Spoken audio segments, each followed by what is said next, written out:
Trumpets down. Holy Father, we come before thee, Lord, not because we righteous above all, but because of your compassion and the love you shown us towards your Son, Jesus Christ, has given us a chance to repent and keep your commandments in the blood of Christ. We giving you glory and honor, Father, in the name of your Son, Jesus Christ. Our Father, which is in heaven, honor be thy name. Thy kingdom come, thy will be done. As it is in heaven, let it be on earth. Give us this day our daily bread. And forgive us for our sin. Forgive us the sins against us. Lead us not into temptation. There was some more evil. Father, we pray for our leadership, Bishop Netanyahu. We move from him and heal them quickly and speedily. In the name of your Son, Jesus Christ, continue, let your angels work among us. In holiness and righteousness, continue feed us with this wisdom, knowledge, and understanding they cannot turn about to bring out. Then let our people and our brothers and our sisters heard these words. Then these words are able to change our soul, able to change the way we think, the way we live. In the name of your Son, Jesus the Christ, let the whole congregation say hallelujah. Hallelujah. Hallelujah. Hallelujah. Hallelujah. Hallelujah. We thank you, Lord, for the food, also for the drink. In Christ we pray, we ask, amen. Amen. Live Israel. Yeah, I know your city cannot turn. I know. Just come down. Saying, just come down. All right. Yeah, we giving God glory, man. Bring the brother here to do another class this week. That we also keep the bishop in your prayer as well, brothers and sisters. Yes. Then we also wanna, I have to, especially my brothers and in Atlanta. You know what I'm saying? I had to shout out to Atlanta. You know what I'm saying? Bishop, North Carolina. You know I'm saying? Bishop Kanai. I had to shout these brothers out, man. They're giving us a line that we can carry on in Christ using these brothers. So, give Athan a hand applause. He's here, but I don't know why he's here, but he's here. You know what I'm saying? Go ahead, D. Bishop Netanyahu, we miss you, bro. We miss you, brother.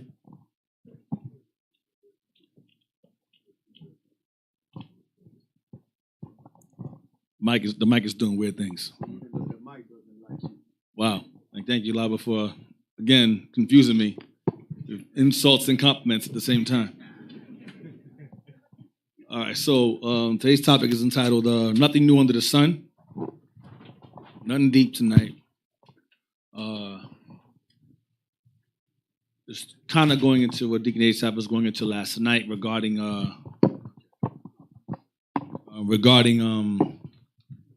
the situation that we're going in right now in terms of the the vaccinations and the policies being passed and so forth. And this is just a reminder that you have no control over nothing in America. You don't have no constitutional rights here. You do what you're told. Democracy is an illusion. So we're going to go to Ecclesiastes 1:1 to show that man does not change. Nations don't change. They remain the same. Throughout the centuries, they have not changed, especially the man ruling over us today. He has not changed. He is the same man he was today as he was yesterday. He will be so tomorrow. It's not going to change. He is who he is. Ecclesiastes 1 and verse 1. Who's reading for me? Also Isaiah, sir. Okay. All right. The book of Ecclesiastes, chapter 1, verse 1. Now, I had a mental block on the way here, so I'm going to have to add stuff later on toward the end because I didn't really get everything I wanted to get out. So let's see what happens. Go ahead. The words of the preacher, the son of David, king in Jerusalem. Vanity of vanities, saith the preacher. Vanity of vanities, all is vanity. Right, so this is Solomon talk about vanity regarding the world. Vanity is all vanity, because Solomon came to realize all that he acquired was basically vanity, because he was heavily into substances, women, wealth, power. He had all these things, but he realized later on all that was vain. What was the most important thing that supersedes everything was wisdom. He realized later on after his folly that wisdom is the most important thing. Everything else is vanity. Go ahead. What profit have a man of all his labor which he taketh under the sun? Right, so he's talking about himself, because through labor he obtained wealth, riches, power, women. He had all the above. All right? So he realizes all that stuff is a waste of time, because once you obtain all that stuff, you grow old, and what happens? You die and leave behind. So it's a waste of time, but wisdom will last forever, unlike your possessions. Go ahead. One generation passeth away, and another generation cometh, but the earth abideth forever. Right, man that's here today, gone tomorrow. Generations come and go. Go ahead. The sun also ariseth, and the sun goeth down. He's going into, so he talks about man first, generation to generation, then he goes into the sun, going into a cycle. Men and women go through a cycle, life goes through a cycle, the sun has a cycle. Go ahead. And hasteth to his place. That the sun moves. All right. The lie is that the sun, I believe, sits still and the earth goes around it. No, the sun has its own course. The sun moves around the earth. That's what God says. The earth is stinky. The earth is stationary, contrary to belief and science. Go ahead. And hasteth, verse 5 again. The sun also ariseth, and the sun goeth down, and hasteth to his place where he arose. Go ahead. The wind goeth toward the south, and turneth about unto the north. It whirleth about continually, and the wind returneth again according to his circuits. The winds have cycles as well. Go ahead. All the rivers run into the sea. So we started off regarding man. Then he goes into generation, and he goes into the sun, and he goes into the winds. All cycles. Man has a cycle. Sun has a cycle. The earth will abide forever. Winds have a cycle. Now he's going to water. Go ahead again. Verse 7 again. All the rivers run into the sea, yet the sea is not full. Why? Unto the place from whence the rivers come, thither they return again. Because oceans don't overflow because they flow into rivers and they flow back to the ocean again. The rivers have a cycle. The ocean has a cycle. Go ahead. All things are full of labor.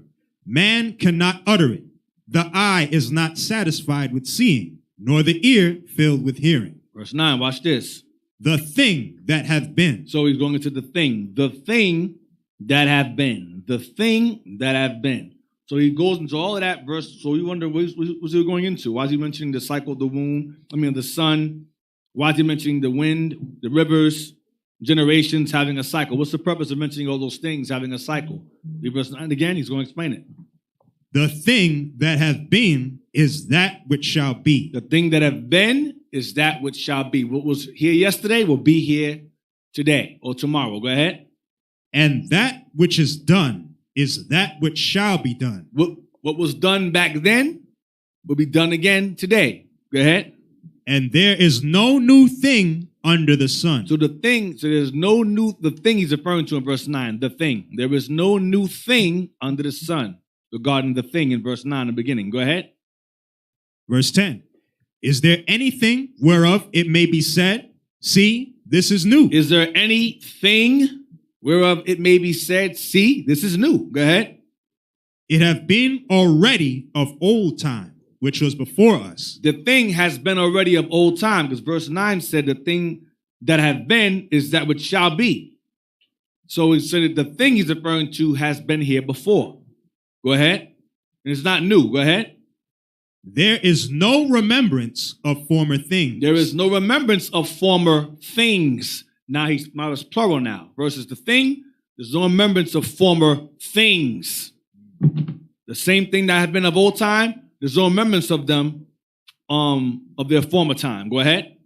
Neither. There's no remembrance of them when they had been. Go ahead. Neither shall there be any remembrance of things that are to come. For with those that shall come after. Read again. Yeah. There is no remembrance of former things. Go ahead. Neither shall there be any remembrance of things that are to come with those that shall come after. Those that come after will not remember those things that took place in the former. That's what he's saying. So what is the thing? Ecclesiastes 3 and 15 now. The book of Ecclesiastes chapter 3, verse 15. And what it said in verse 9, the thing that have been is that which shall be, and that which is done is that which shall be done. There is no new thing under the sun. Keep that in mind. Go ahead. That which hath been, That which is the thing that hath been, go ahead, is now, is now. Go ahead.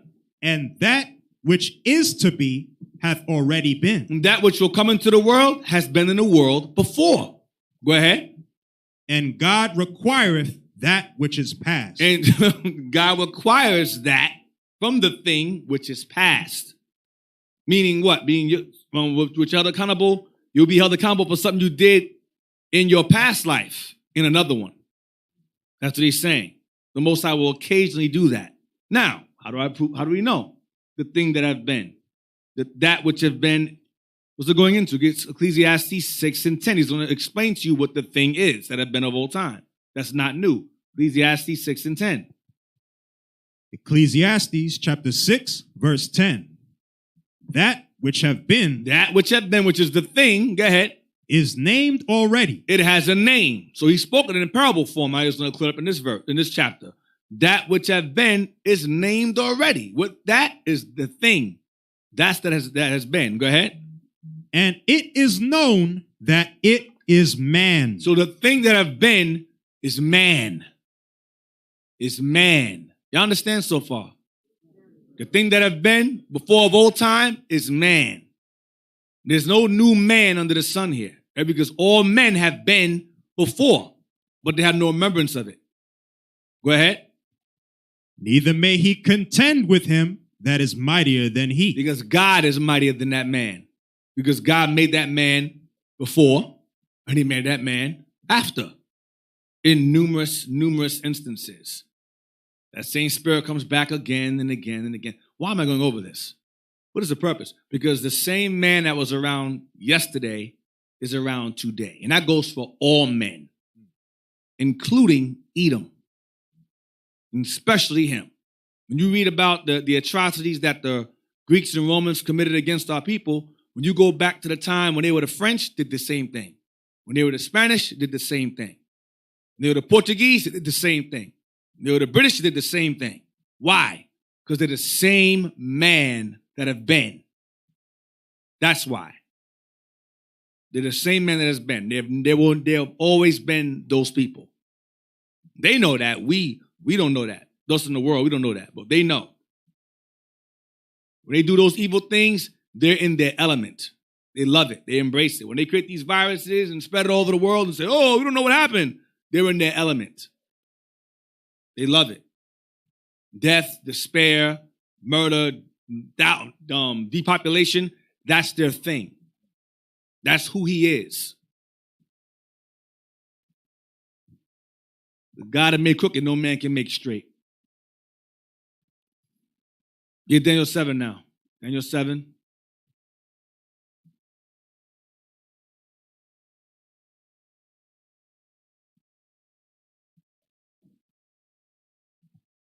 Daniel 7, we're going to read verse 3.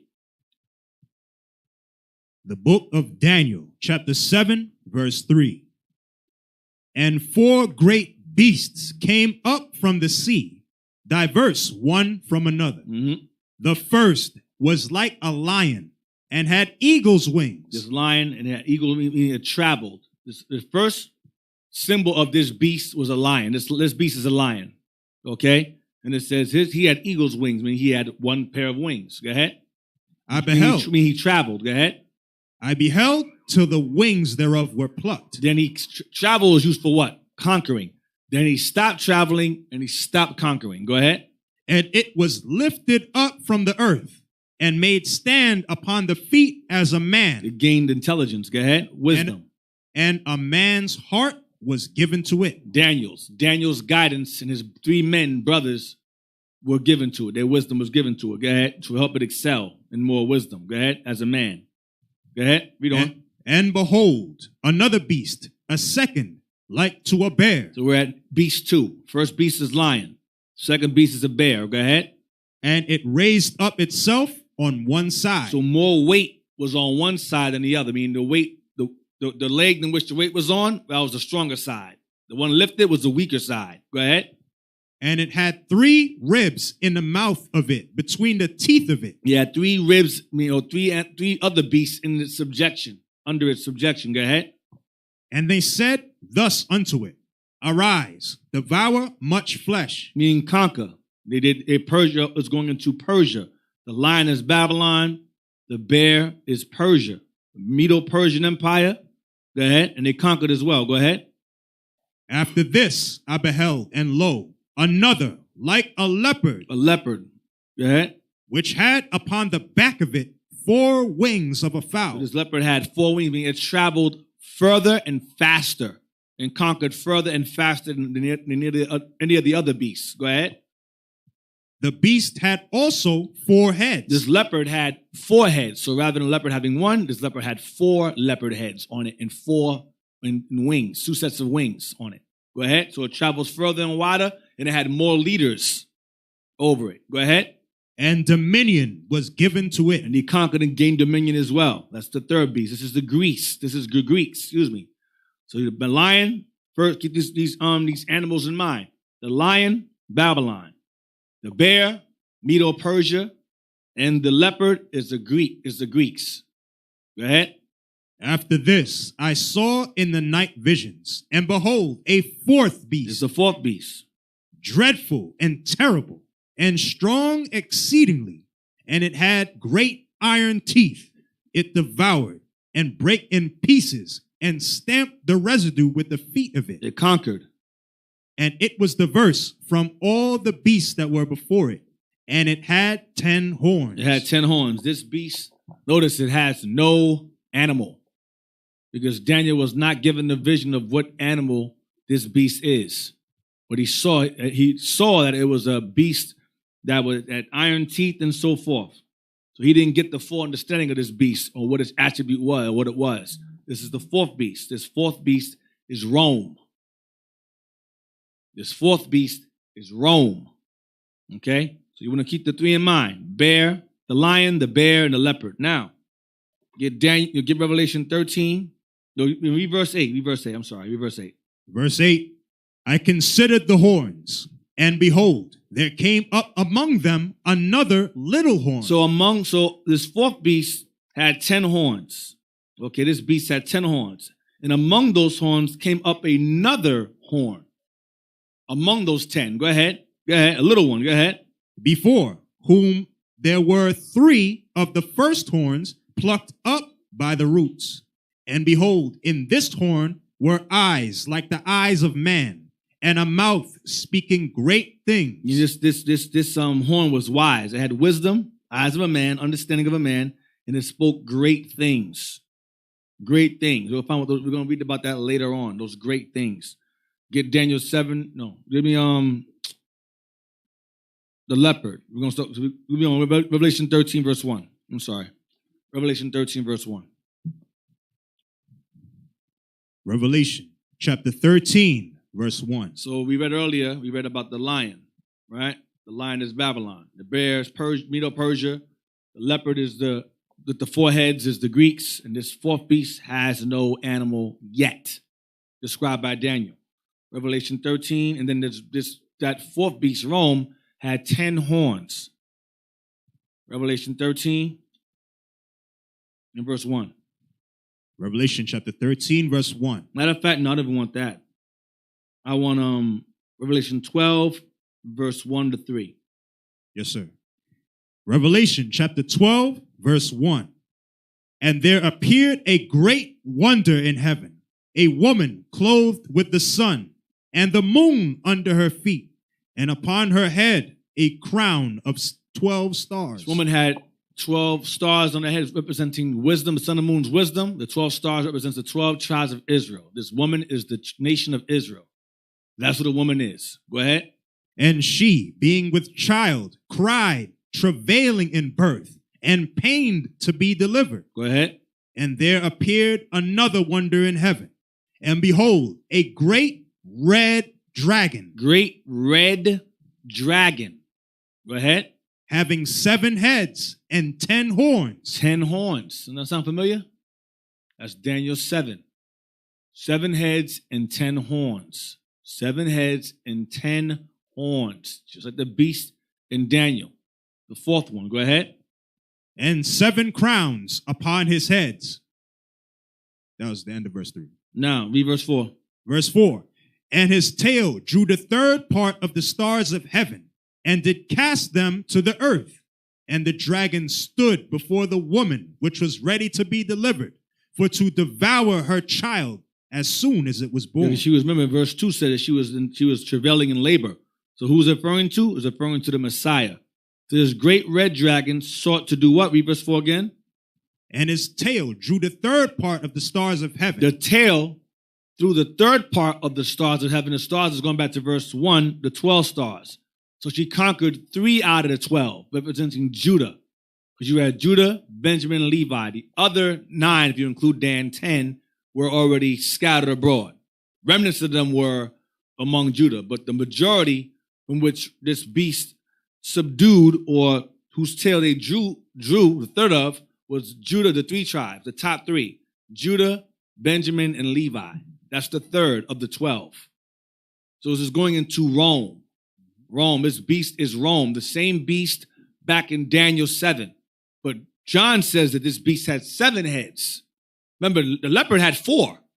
This 4th beast has 7. Okay? 7 heads and 10 horns. Daniel saw the 10 horns, he didn't see the 7 heads. Okay, and there's more to this.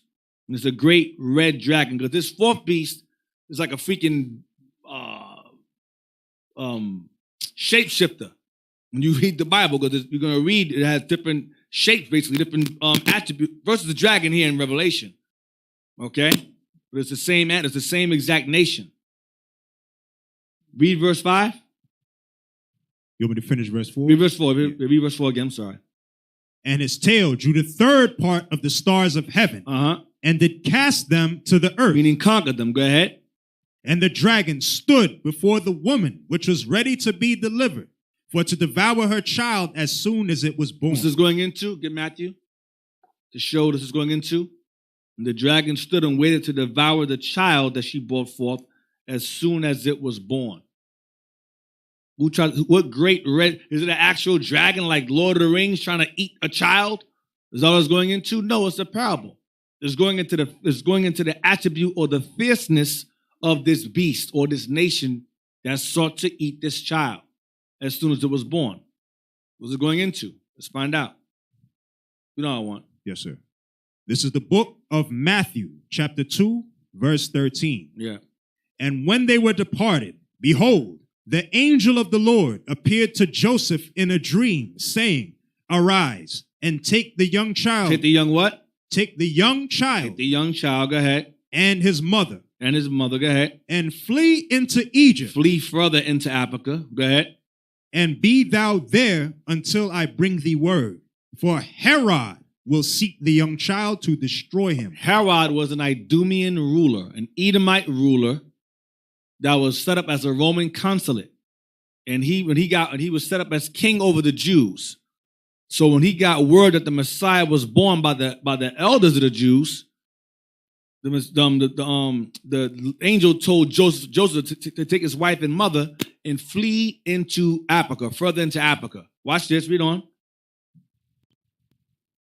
When he arose, verse 14, when he arose, he took the young child and his mother by night and departed into Egypt, and was there until the death of Herod. And was there until Herod died. Jump down to verse 16. Verse 16.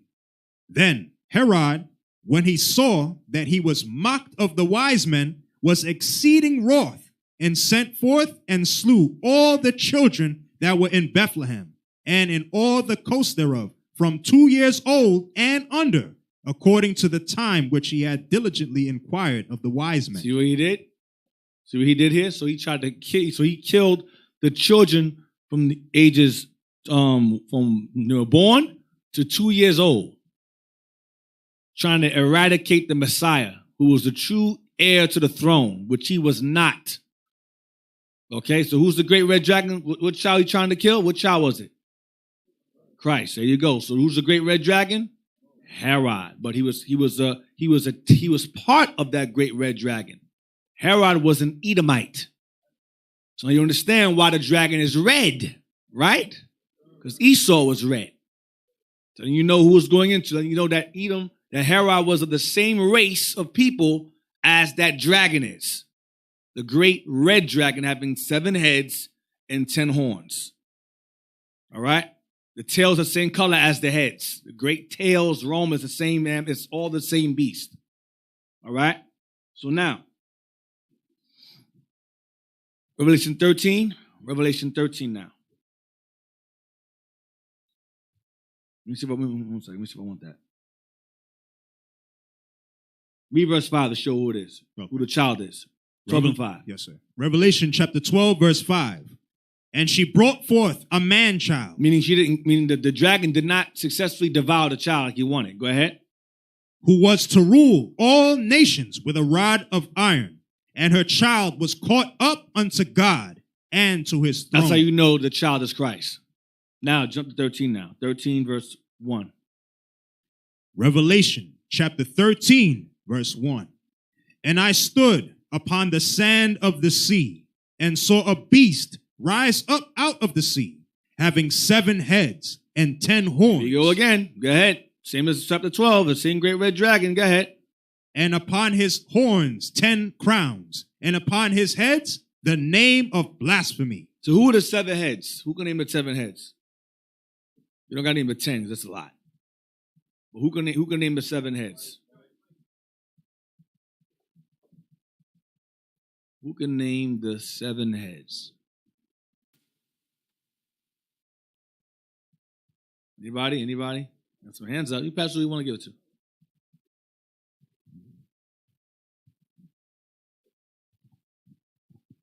Shalom, Deacon. Shalom. It's Greece, Rome, Spain, France. Slow. Oh, I'm sorry. Slow.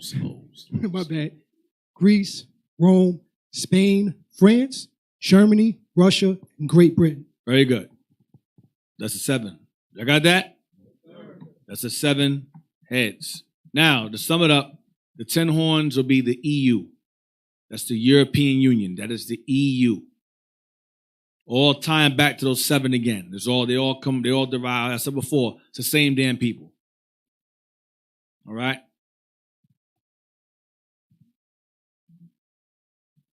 Let's see. 10 horns, 7 crowns, when they gain rulership. 13 verse 1 again.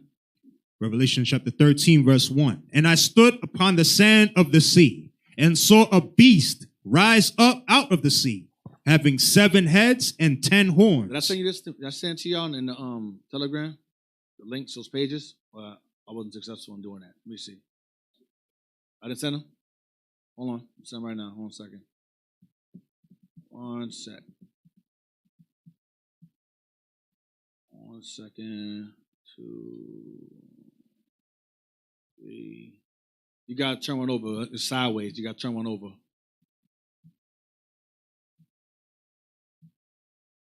Hold on.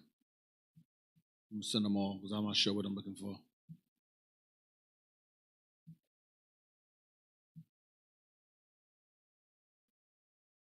Forward. I sent them all. Read verse 2. Verse 2. And the beast which I saw was like unto a leopard, and his feet were as the feet of a bear. No. Hey, read verse 2 slow again. Read again. And the beast that he saw that had 7 heads and 10 horns is like what? Which I saw was like unto a leopard. Oh, like unto a leopard. Who's the leopard?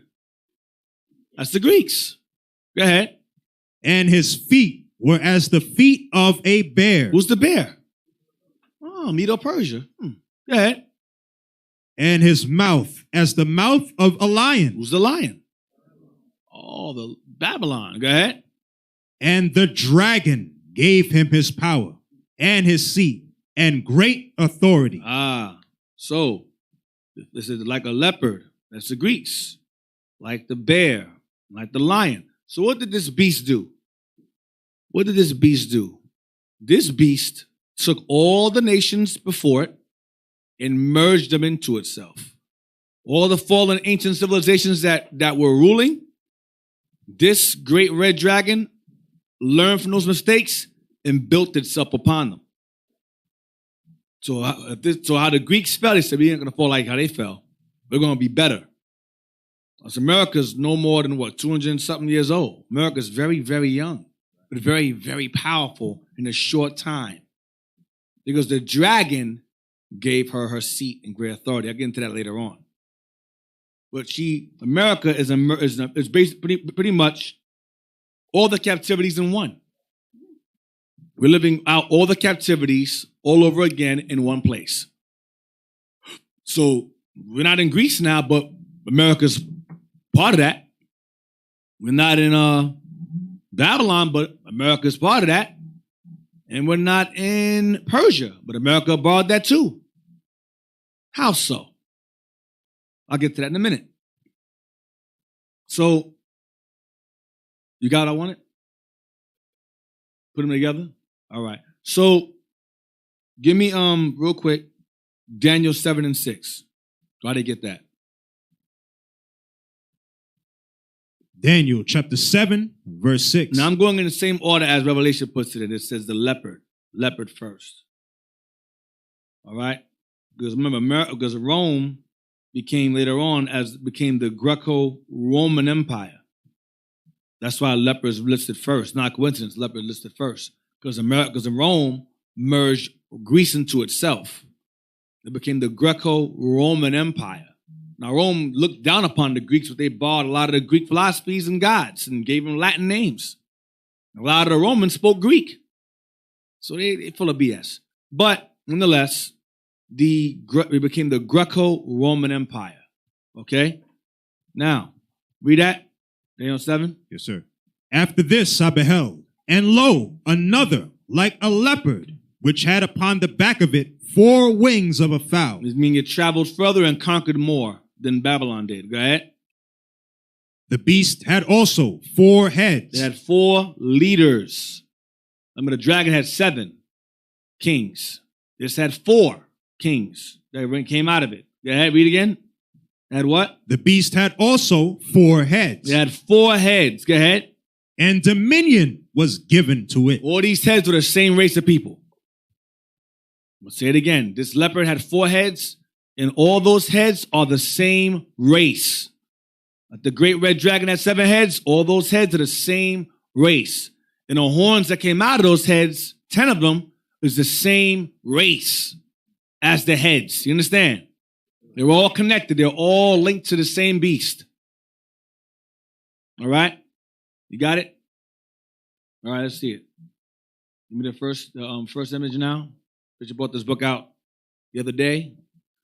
The Peril of the Republic of the United States of America, written by Percy T. Magan, whatever. Go on the next page, to his next page. It was published in 1899. It was originally published in 1899. That's a pretty old book. Go over. That's him right here. It's a white dude right here. Percy Magan. Go over. Blow it up some so I can see it. We can all see it. The same, watched over. No, bring it in some, bring it in some. Okay, that's too much. Yeah, move it over. You don't need the other page. Move it over. No. Zoom it back in. Just move it over. Move the other page out if you can. Oh, that's fine. Okay, that's fine. Let me see if I want this page. Yeah, read that. Read the same God. Yes, sir. It says, the same God who watched over the nation of the Amorites. Now, the Amorites were a nation that resided in the Holy Land before we got there. And they were doing evil things. So they had all nations that had a rulership prior to Israel's existence had a timeline. God gives nations a timeline to rule and a time to fall. America is in the age of decadence now, or the age of decline. Where America was at her peak in the 1776, and then she got to the moon, 1969, and from there, she began to decline, because God said once she goes to that moon, I'm going to bring her down. Vietnam took place, she lost that war. She started to decline after a while, Russia and China look at America and they're laughing. Why are they laughing? Because your president is falling up the stairs. And your vice president is an inexperienced, fake nigger woman. Fake black woman. Telling the world that a vaccine is loving your neighbor as yourself. That's killing people. So, when other nations see that, they're like, wow, your president is an old, feeble man who forgets his own sentences, and your vice president, who has the most worthless job on the earth, her job is to sit around and wait till he dies. That's her job. Vice presidents do nothing. They sit around and wait for the president to die, and then they take over. That's their job. The most powerful yet insignificant job on the earth. She sits there and does nothing. She has no experience in presidency whatsoever. It's a confusing, retarded matchup. All none by coincidence. Not by coincidence. Because once he dies, she's gonna. You think he's bad? She's gonna be worse. I assure you. So the Amorites were a nation that was a nation of Canaan, Hamites that resided in the Promised Land. Real quick, give me Wisdom of Solomon, real quick, to show that. They had a time limit. Wisdom of Solomon. Give me a minute. Wisdom of Solomon. I think it's. 1 second. Is it 18? I didn't write this down. Wisdom of Solomon, where it says, strange rights slew their children. Is it 14? I know it's in the teens.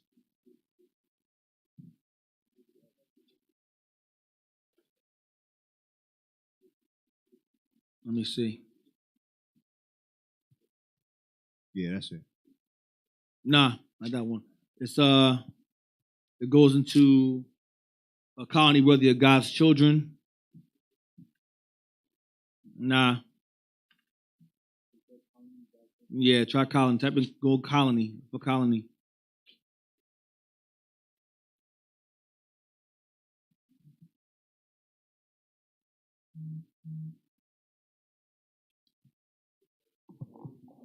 So that's why 12. Yeah, that's why your brothers and sisters have to understand nothing is new under the sun. You got it? Yep. Wisdom of Solomon 12. Read verse 3. Read verse 2. Regarding the Amorites. Yes, sir. Wisdom of Solomon, chapter 12, verse 2. Therefore, chastenest thou them by little and little that offend, and warnest them by putting them in remembrance wherein they have offended. That's us. Go ahead. That leaving their wickedness, they may believe on thee, O Lord. So God would chasten us little by little, so that we that offend, and would warn us by putting us in remembrance when we offended. That's what the Bible's for, to warn us in things that we offend in. All right, to give us warning, so we may believe on Him. Watch verse 3. Verse 3. For it was thy will. It was thy will. God's will to what? To destroy by the hands of our fathers. Joshua and them. Go ahead. And Caleb.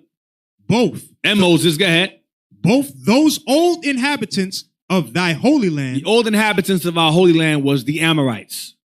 They were one of them. It was God's will to destroy by our hands the old inhabitants of the holy land. Watch this. Whom thou hatest. Whom what? Whom thou hatest. Whom God hated. Because that land was promised to Abraham. But Abraham couldn't possess it yet. It was promised to his seed. So the heathens that resided there, God had to tolerate them living there until Abraham's children were brought into the world. Isaac and Jacob and the 12 patriarchs and their children. But God hated the nations that resided in our land. And it was his will to make certain that when we became a nation, to go in there and destroy them. Why? Read on. Whom thou hatest for doing most odious works of witchcrafts and wicked sacrifices. That's the Amorites in them. Go ahead. And also those merciless murderers of children. Because they were killing children. They would sacrifice their children to Baal or to Molech. These are their gods. And we went into the promised land and learned to do the same exact damn thing. Go ahead. And we do it today too. Go ahead. And devourers of man's flesh. They were cannibals. Cannibals. Go ahead. And the flesh and the feasts of blood. Right. Eating people. Go ahead. With their And priests. we learned those customs from them. They became this side of the world and did the same exact thing too. That's the Aztecs and the Mayans and Incas do the same nonsense. Go ahead. With their priests out of the midst of their idolatrous crew. Because they had their own temples, they had their own priests like Dagon, they had their own priests and so forth. Go ahead. And the parents that killed with their own hands souls destitute of help. That killed their own infants. That killed innocent children. Talk about the Hamites. Go ahead, watch this. That the land which thou esteemest above all other That the land that God holds the most important above all other lands, go ahead, might receive a worthy colony of God's children. that was the reason why. So these nations that reside in our land, when Israel entered into that promised land, their time was up. Their decline reached. There was a wrap. So once Israel became a nation, the Lord said, okay, now it's time for you to go into the land and go in there and kill them out of there. So their time ran out. Just as America's time is running. That's why America's doing all this nonsense now. Because she's seeing Israel rise up and grow. She's like, you know what? Let's go all out. Let's bomb these countries. Let's spread these viruses, these diseases. Let's pass these gay laws. Let's do all we can. We're going to go out. We're going to go out. We're going to go out with a bang. Literally. Go out with a bang. Go back to the book again. So the Amorites were part of those nations that their time of evil reached an end. Read that. The same God who watched over the nation of the Amorites and destroyed them when their cup of iniquity was full. Because all the nations had a knowledge of the law. Remember from Adam. They all had a certain level of morality, and they still chose to stay immoral. The detailed laws of being godly and righteous and serving God was given to us. And from us, it was our job to dispense the full details of righteousness. But we instead chose to follow behind these idiot nations who had basic understanding of wisdom, of knowledge, of righteousness, when we had the full scope of it. We chose to follow the other nations rather than them follow us. Read on. So their cup of iniquity was at its end, at its full. America's cup's almost at its full. Go ahead.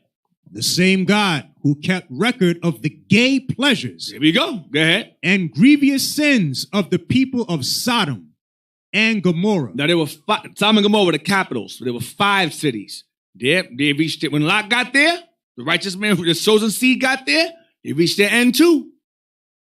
Whenever the righteous show up, the wicked's time limit starts to come to a decline. Notice the dip. Notice that. Israel entered to the promised land, time limit's up. Lot enters into Sodom and Gomorrah, their time limit's up. Go ahead. So righteousness is the wicked sign, it's almost over. That's what that is. Go ahead. And who consumed them in the fearful flames when they had passed the unseen line. Try to rate angels and Lot. Nope, that was a wrap. God said, oh, that's it. That's it. Right now, the white man's saying, hey, yeah, Earth is not enough. Let's go to the moon. Yeah. We know what's up there. They told us don't go up here again, but we're going to do it anyway. That's another topic. They told us don't go up there, but we're going to go up there anyway. The hell with moon. Let's go to Mars. Because the planet's red and so are we. And we match. Perfect. Let's go there. God is like, wow, you guys don't know when to stop. Go ahead. That same one also kept watch over the Republic of Rome. Oh, the same God. Go ahead. And is keeping watch over the Republic of the United States. This is an Edomite now. Wrote this in 1899. Go ahead. In the wonderful prophecies traced with the pencil of the Holy Ghost, the history of these last two is written. Yes, it is. The history of these last 2 empires is written. Rome and the U.S. So the white man understands this. But dumbass apologetics are like, no, America's not in the Bible.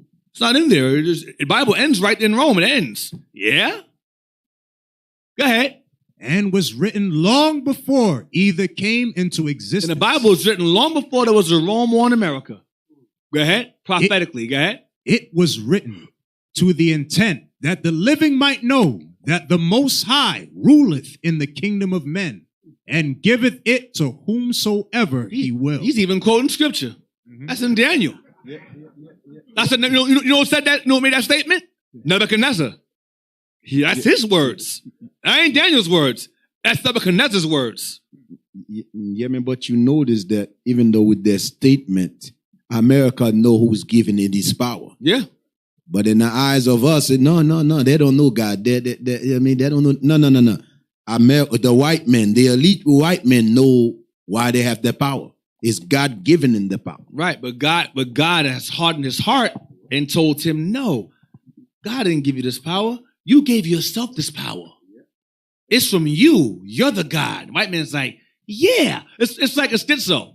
It's like God is, devil's saying, yeah, I get, no, white man's saying God rules. God is like, no, you rule. No, I rule. Yeah, I rule. Yeah. God's like, yeah, you rule. Yeah. I'm going to kill them all. Go ahead, Satan. Keep confusing them. Yeah. That's what's happening. He's playing with them. Read on. There are many who believe that the churches and churchmen should have nothing to do with politics. Right, they say that church and state should stay separate. Go ahead. None hold this view more staunchly than I do. Nevertheless, it is as true today as it was in centuries past and gone that prophets and priests are sent by the Lord to warn kings and nations concerning the retribution which will be visited upon them by the King of Kings and Lord of Lords. If they depart from the path which a divine hand has mapped out for their feet, in this sense, it is this sense only. In this sense only, I do believe that the voice of the ambassadors of Jesus Christ should be heard in the courts and congresses of human powers. So he's saying I think it's best that those prophets should go to the courts and congresses of America. Because in his time, he knew America was involved in evil. He knew that. White man knows what evil is. He knows. He just doesn't care. Because that's his nature. Go ahead. Of earthly governments. And it is because I firmly believe that if the United States persists in the course she has entered upon, her ruin and the ruin of the world can be the only result. He knows. Go ahead. That I have penned these lines. Prophets were sent to the heathen kings as well as the monarchs who sat on Israel's throne. Right, and Israel too. Now go to the next page.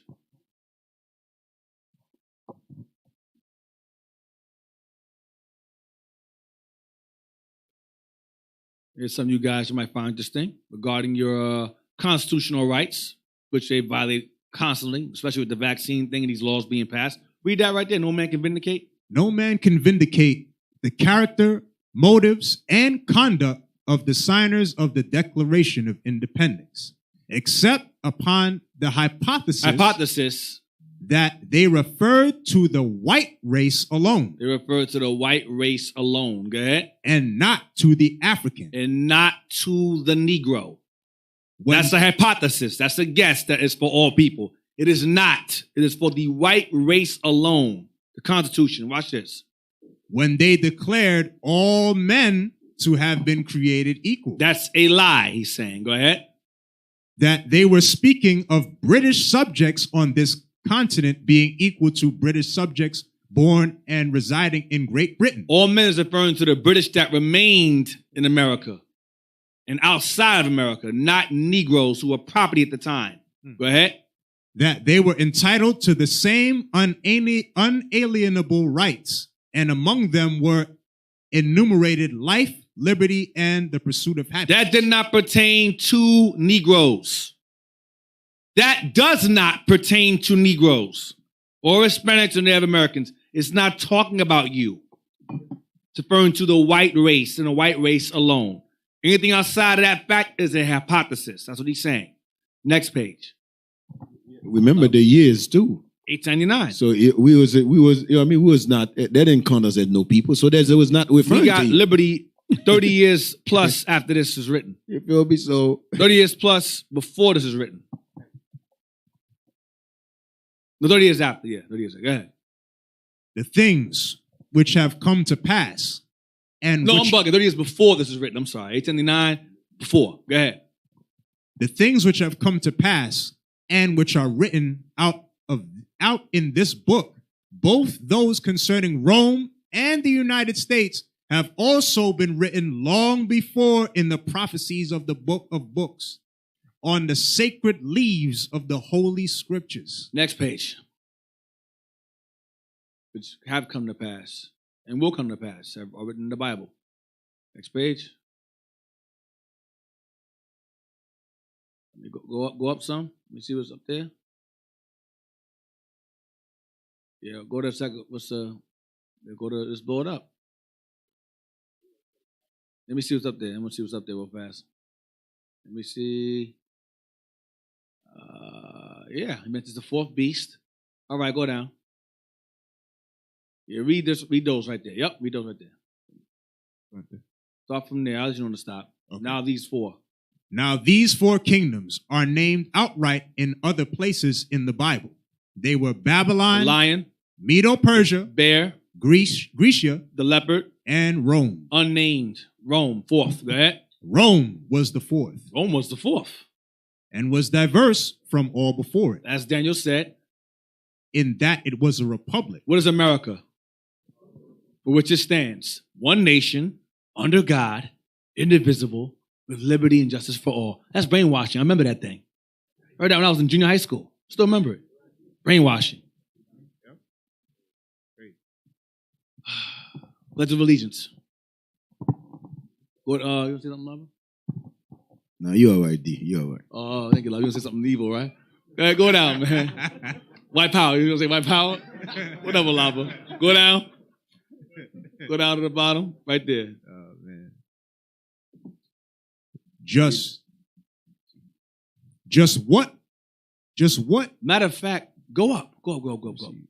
Yeah, read. Yeah, read more. Read the whole thing. This is crazy. Okay. I didn't know it was even there. Where was Read that? that. Read that. I Rome was the stopped fourth. at- okay. Rome was the fourth, and was diverse from all before it. In that it was a republic. It was. Go ahead. Now it was, while it was. No, it was while it was. No, I'm sorry, it's a typo. Now, while it was a republic, go ahead. Okay. That Rome devoured, break in pieces, and stamped the residue with his feet. Republic, it was under Julius Caesar. Republic. It was an empire under Octavius, I believe. Under Octavius Caesar. It became an empire. Under Julius, it was a republic. Go ahead. Because when he conquered Hannibal, then the Punic Wars, they gained enough wealth to make it an empire. When they conquered Spain, Hannibal and them, our brothers, our forefathers and them, Israel, the Phoenicians, when they conquered that area of Spain, when he crossed the Alps and so forth, when Rome conquered that area and gained wealth from Hannibal's wealth, they had enough money to become an empire, to finance the armies. They became, so basically, the white man gained power from conquering us once again. Like he did in Jerusalem, like he did in the Americas. Same thing again, as Rome. Go ahead. Moreover, in Daniel chapter 8, verse 24 and 25, Watch this. it is written on this same power. Of this same power. Of Go ahead. this same power. Mhm. And his power shall be mighty, not by his own power, and he shall destroy wonderfully, Mhm. and shall prosper, Mhm. and practice, and shall destroy the mighty and the holy people. And he did, and he does. Go ahead. And through his policy, His politics. Through his policy. Go ahead. also he shall cause craft to prosper in his hand, and he shall magnify himself in his heart. I'm God. And by peace, His policies, peaceful policies, people are dying. People are sick. Go ahead. and by peace shall destroy many. Yeah, well, America's going to come to save the day. Your president got killed. We're going to come help you out. We'll give you some resources, some funds. By peace, destroy many, which he does continuously. Go ahead. He shall also stand up against the prince of princes. Prophetically going into Christ. Go ahead. But he shall be broken without hand. Go ahead. And the vision of the evening and the morning, which was told, is true. Go down to just what was this, Crafty? This crafty, peaceful. Watch this. Just what was this crafty, peaceful, destroying policy? So the author asked the question, just what was this crafty, peaceful, destroying policy? Go ahead. And how his power became mighty, but not by his own power, has already been set forth clearly from the history in this chapter. Watch this. By the history I have shown that Rome, being a republic, a government of the people, Go ahead. made high pretensions to liberty. So Rome pushed the pursuit of happiness, the liberty, but liberty and justice for who? For all, right?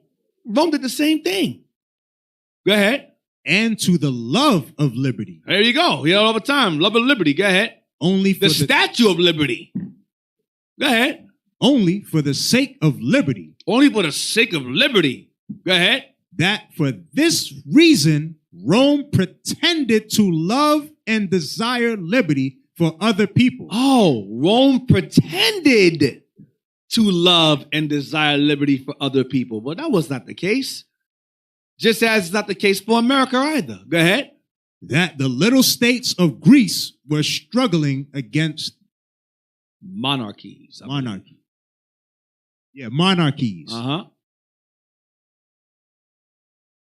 So Greece had their own little battles they were fighting amongst themselves against monarchies. So Greece figured, okay, well, Rome can come help. Go ahead. That they might themselves be free and be republics. Right. They sought the same equality that Rome had. Be republics themselves. The Greeks wanted to be republics too. Go ahead. Solely from the love of liberty for the sake only of liberty and for the sake of humanity. Rome sent her armies and navies across seas to fight the battles. You thought America does? Send her armies over there to help you, send you aid, national aid, resources. Ain't that what America does? Fight your battles. Oh, you got the what do they call them? Boko Harams over here. We'll help you. Oh, you got what do they call them? Terrorists over here. We'll help you. Meanwhile, they sent them there. Right. AD. Mercenaries are here. We'll help you. Yeah. Yeah, they even did the same thing when in the time of the Greeks, in the time of Judah Maccabees, under the Maccabean dynasty. When you read their history, going to tell you all that we made leagues with Rome. We went and we joined with them, and whoever was against us was also against them. Okay? So when you read their history, it also shows exactly what the deacon is saying here. We chose the lesser of two evils. That's what we knew. We lose either way. We lose. But we chose the lesser of two evils. That's what we did. Go ahead. And when the causes of those other peoples, only to set them free from oppressive powers, to enjoy the blessings of liberty, which Rome was the conservator of in the world. Which Rome promised. Go ahead. And then, when the battles were fought, when Rome fought battles for you, the victories won, and they won victory for you, and the people delivered, and they conquered those oppressive people over you. Go ahead. Those peoples were not free. They weren't free. What happened? They were more bound. Oh, they mean what? They were indebted to you now. Now they owe you money. Africa, you're poor. Let us help you. Oh, wait, you owe us money, yeah. Haiti, let us help you. Oh, that's right. You owe us money. Yeah, you can't. Just give us your land. We got you. Same thing. Go ahead. And more hopeless than ever before. They were in worse case than they were before America showed up. Go ahead. Because of Rome's greater power than that of the former oppressors. Oh, watch this. And today, as in the time he wrote this, and today, go ahead. No man can intelligently read that history of the Republic of Rome before any audience in the United States without that audience seeing that the Republic of the United States perfectly outlined up to date. Meaning it's the same thing. Same place. He's saying it's the same place. It's a branch of the same thing. Esau knows this. He knows. Well, Negroes are confused. Now, we're going to read moreover. Moreover, it was a state composed of this what's that word? Apostasy. Apostasy of a republic Meaning into apostasy means it's false. It's not really a republic. America's not a republic. America is an empire. You know how you know it's an empire? Because New York is called what? What's New York called? What kind of state is it? Well, how is it an empire state? An empire requires an emperor, right? An emperor requires a ruling family, right? And an empire requires subjects. The king could or could not listen to his subjects. You understand? America is an empire. Now, of course, Republican empire is similar, but America is in fact an empire. She rules empirically. Empiric, I believe the word is. Empirically, yes, she does. Go ahead. Moreover, it was a Republic simply means that the people have a say in what goes on. Democracy. Well, we have a say, yeah. But people feel this way. We should go with what they think. That's what democracy is. It's the illusion of people having a say or an opinion, and the government goes, okay, we'll listen to you. That's a myth. It's not real. That's why people are saying, I don't want a vaccination. And the government's saying, we don't care what you want. But it's a democracy. No, it's not. And people are seeing it now. Esau's wilding out. I'm not wearing a mask. Lock him up. But I'm white. Yeah, we know, but the mask is off. Ah! And they drag their red behind on somewhere. Even Esau's confused. Why you treat me like a nigga? Because when the mask is off, you are one. Lock him up, Biff. I don't care. I don't give a damn about that. Yo, I was watching this thing in the news. That dude says he's a doctor. He said, listen, even though you do take the shot, he's saying that if you have a cold, you can transfer it to somebody else. Right. That means how the hell you still can be a carrier? Yeah. That thing don't make no sense, bro. I'm listening to this thing. I'm like, that thing don't make no sense to me. They said the vaccinated are super spreaders. They spread it more than those who ain't vaccinated. I said, well, I get it. That was the point. So if you got it, so if you have gotten it, they say you're more dangerous than those who didn't get it yet. Like, what? Then Biden's like, okay, Biden says, you don't got to get it. We'll just have you get tested twice every week. And, people are going to be mad at that. I'll go to work. You don't care. You get tested twice a week. If you come back positive, And so they're coercing us to do it. They're forcing you to do it. Read it again. Moreover, it was a state composed of this apostasy of a republic into imperialism. Look up that word, imperial. That's what America is. It's an imperialism. It's not a democracy. It's an imperialism. Imperialism. Going back to empire, I think it's the same. It's relative, I believe. Yep, I'm right. There you go. Read that, imperialism. Read that. Imperialism.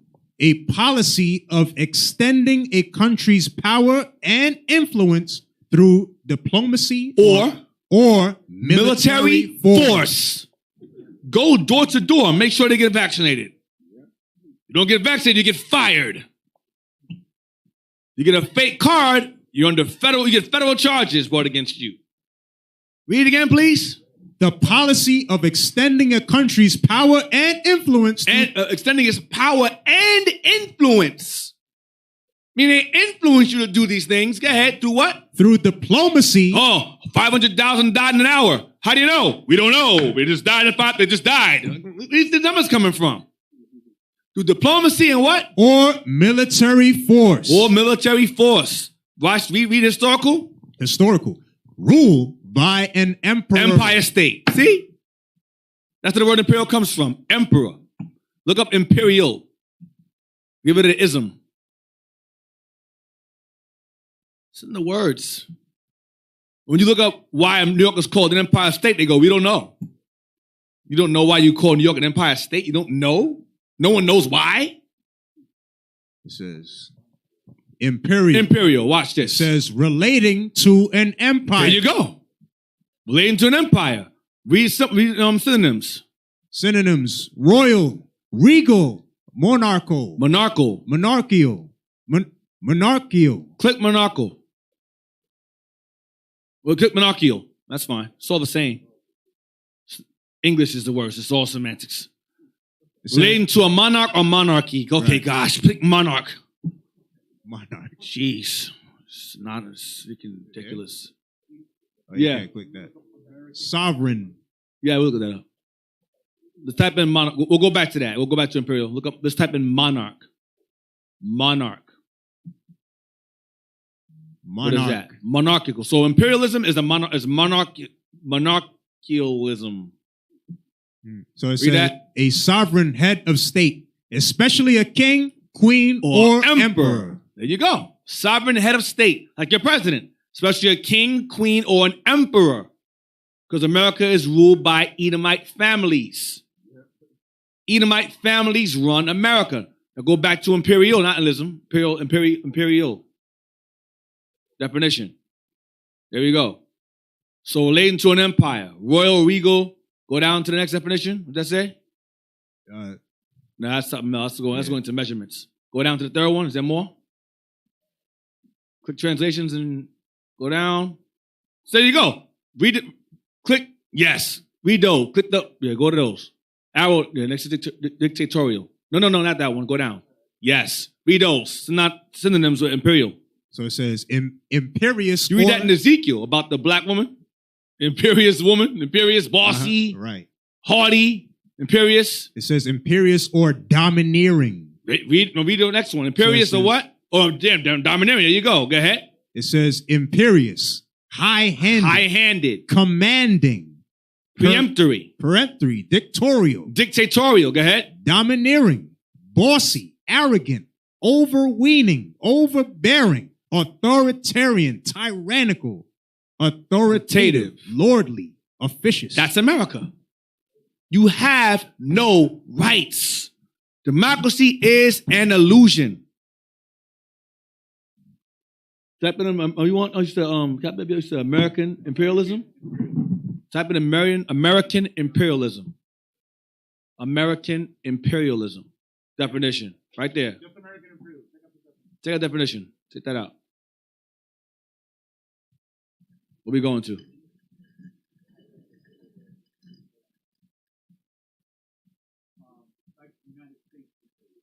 Okay, United States imperialism.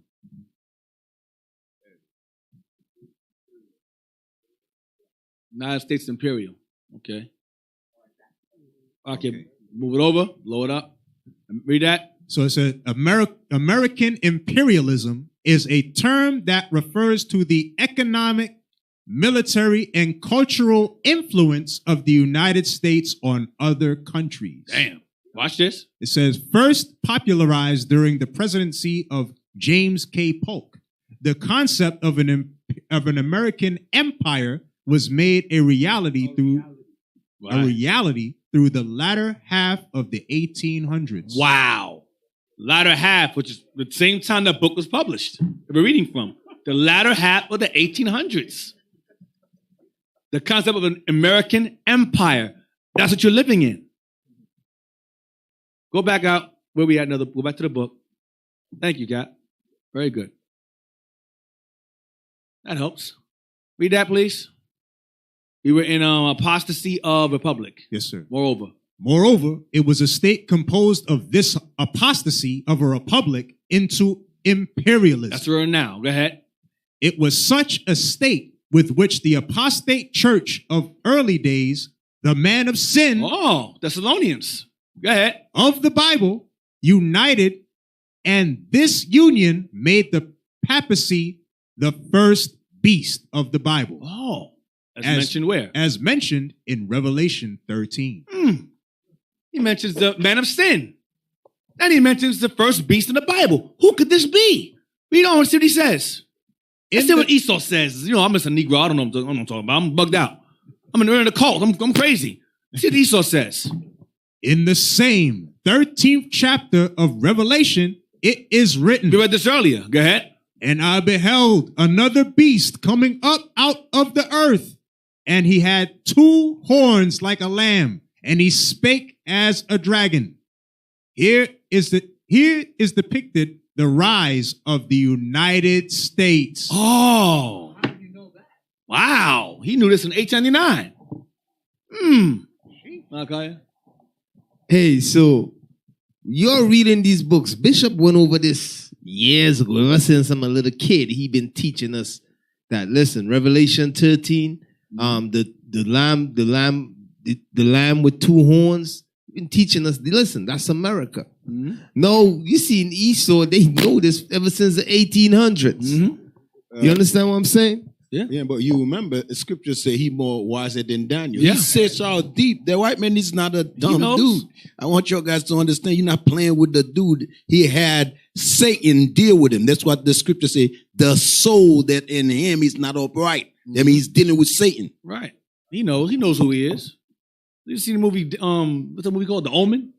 Yeah. Damien? When he figured out who he was, he cried. No, why? Then seconds later, he goes and kills his brother. And smiles. I said, there you go. See? He's in his element. Read that. So here is depicted the rise of the United States coming up peacefully out of the earth instead of forming amidst long years of tumults and fighting. Like Babylon, like Persia, and like Greece. They rose up fighting. They fought for power. America's like, nah, we're not going to fight for power. We're going to rise up peacefully.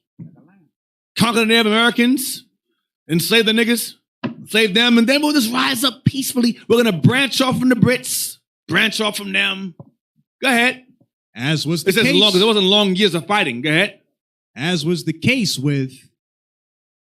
The case with what? As was the case with all the other powers. Yeah, the ancient ones. You read earlier, the four beasts. Go ahead. It is represented as having two horns like a lamb. America, in Revelation 13, represents having two horns like a lamb. Go ahead. A horn in prophecy signifies power. Like having 10 of them. Remember that? Go ahead. Hey, hold on. Hey, when we said 10 horns, the European Union, when it first started off, was 10 countries, because some people said in the comments, they say, oh, it's 27 today. When it first originally started was 10. That's why in Revelation it says 10. The 10 common markets, right. It branched off into more, but initially it was 10. EU. Then later on became the European Union. Historically, y'all, not now. Then. Go ahead. And the two great principles which have given power to the United States and made her what she is today are Protestantism and Republicanism. So what makes America lamb-like is her religious side and her democratic side. So you have, she's Christian on one, but God bless America, in God we trust. That's the Protestant side. The Christian side. Love your neighbor as yourself, Kamala says. That's the Protestant side. Then you have the Democratic side. Oh, you want rights? Sure. Liberty and justice for all. Republican side. Go ahead. But Protestantism and... Let's just take that one and put churchism. Churchism and democracy. Go ahead. But churchism and democracy are both in their spirit Pacific. They're both in spirit kind Pacific. Well, I mean passive. Go ahead. That is, they are lamb-like. They come off kind, friendly, trusting, trustworthy. Go ahead. Hence the words had two horns like a lamb. Because who's scared of a lamb? It's a peaceful creature. Go ahead. It is obvious from this that should these two horns of power be plucked up, should you remove these two illusions, democracy and religion, out of the equation, which America is doing slowly, go ahead, because of her decline, go ahead. As it were, should they be abandoned? Should America say, the hell with democracy and the hell with Christianity, the hell with that? Because remember, Christianity means what? Same-sex laws can't be passed. But they disregard that. Women can't wear, remember back in the day, women couldn't wear pants back in the day. Why? Because the Bible said they couldn't do that. They said, just get rid of that. They can wear pants now. Slowly removing religion out the equation. And they're slowly removing democracy out the equation. Go ahead. And Roman Catholic principles. Well, and what? And Roman Catholic principles. This guy knows that America upholds Roman Catholic principles. It's true, it does. That's why the Pope is held in high honor in the U.S. When he comes to the U.S., they stop traffic. They change the road laws around because the Catholic Church is the top church in America. Top, right. Yeah, that's why that a lot of CIA filter themselves through that religion. How they go to other countries. And the mafia too. You understand? They filter themselves through these religions. You know what I mean? It seems like they just come to teach you religion. No, it's the CIA use these elements to go to other countries. And all Christian denominations come from the Roman Catholic Church. World Council of Churches all go back to Catholic Church. Protestantism is a Catholic branch off. It's the same thing. Go ahead. And Roman Catholic principles in things religious. In things religious. Go ahead. Biblical. Go ahead. And monarchical ideas in things civil. And the monarchical ideas in things civil. Meaning, rather than people have to say so, they say, the hell with you, what we want you to do. That they're doing today. It's becoming monarchical. Monarchical rather than civil. Go ahead. Take possession of this government. If these things happen now, is what he's saying, if these things eventually happen, which are happening now, go ahead. Then at once, everything that is lenient and lamb-like in the government would at that very moment disappear. Be gone, like it is now. Go ahead. And nothing but despotism. Look that word up. Look up despot. Yeah, I don't know what that is. Despotism. Look up despotism. Despot. Look that up. Let's see what that word means. See if it goes back to another word we read earlier. I believe it ties to that word again. Despotism. Read that. Despotism. Oh. It says the exercise of absolute power, especially in a cruel and oppressive way. Sounds like imperialism, doesn't it? Slavery. Yeah. Says synonyms: tyranny, dictatorship, totalitarianism, authoritarianism, absolute rule, absolutism, oppression, repression, suppression. No, suppression is censorship, cancel culture. It's the same thing. They all tie together. You can't say a damn thing about nobody. I think I'm a fish. No, you're not. Hate. Get him arrested. What? That's what's happening now. I think I'm a car. You're a person. No, you're racist. I'm a vehicle. Look, vroom. You heard me? Vroom. I'm a car now. You can't make this up. You can't make it up. They're marrying animes now. Oh, gosh. It's confusion, man. Totally. I'm telling you. Vroom. I'm a van. It's the opposite. My name is Bumblebee. Middle name, Bumblebee. That's my name. My dad's Optimus Prime. That's my dad. Optimus Prime. Says the opposite is democracy. The opposite is what? Democracy. See? The antonym is democracy. But we're not living in a democracy. We're living in a totalitarianism. Go back.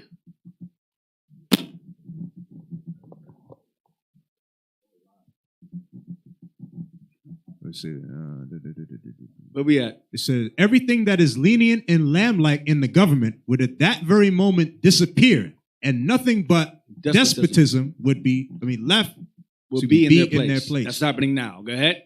In other words, it is the prevalence of these two principles, Protestantism and republicanism, which alone makes the government lamb-like in its nature. Makes it appear lamb-like in its nature. Is that all I underline? Yes, sir. Go to the next page. It spake like a dragon, right? But it spake like a dragon, right? Is there more? Go above that. Is there more? Go back. Okay, go down. That's fine. Read that. But it is said. But it is said concerning the beast which symbolizes the United States. Where? In Revelation 13. Go ahead. In the Bible, that he had two horns like a lamb and spake as a dragon. As Abiel just said. Spake as a dragon. Go ahead. Here are two things happening together at the same time and totally incompatible with one another. Meaning contradictory. Meaning it's lying. It's deception. Go ahead. That which is lamb-like speaking as a dragon. Something lamb-like can't speak as a dragon. Because it's a lamb, right? It's not a lamb. It's a wolf in sheep's clothing. Go ahead. Now, a thing that is lamb-like could not possibly speak as a dragon, and still retain its lamb-like disposition. Right. So if you speak as a dragon, you cannot retain that lamb-like appearance. Eventually, you must become what? A dragon entirely. A great red one. Go ahead.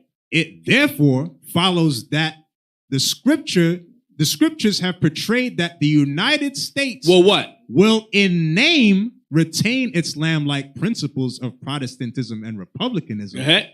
But in nature and in practice, it will deny them. Deny God and deny the people their rights. That's what it's saying. That's what this guy is saying in 1899 about his own land. Read that, please.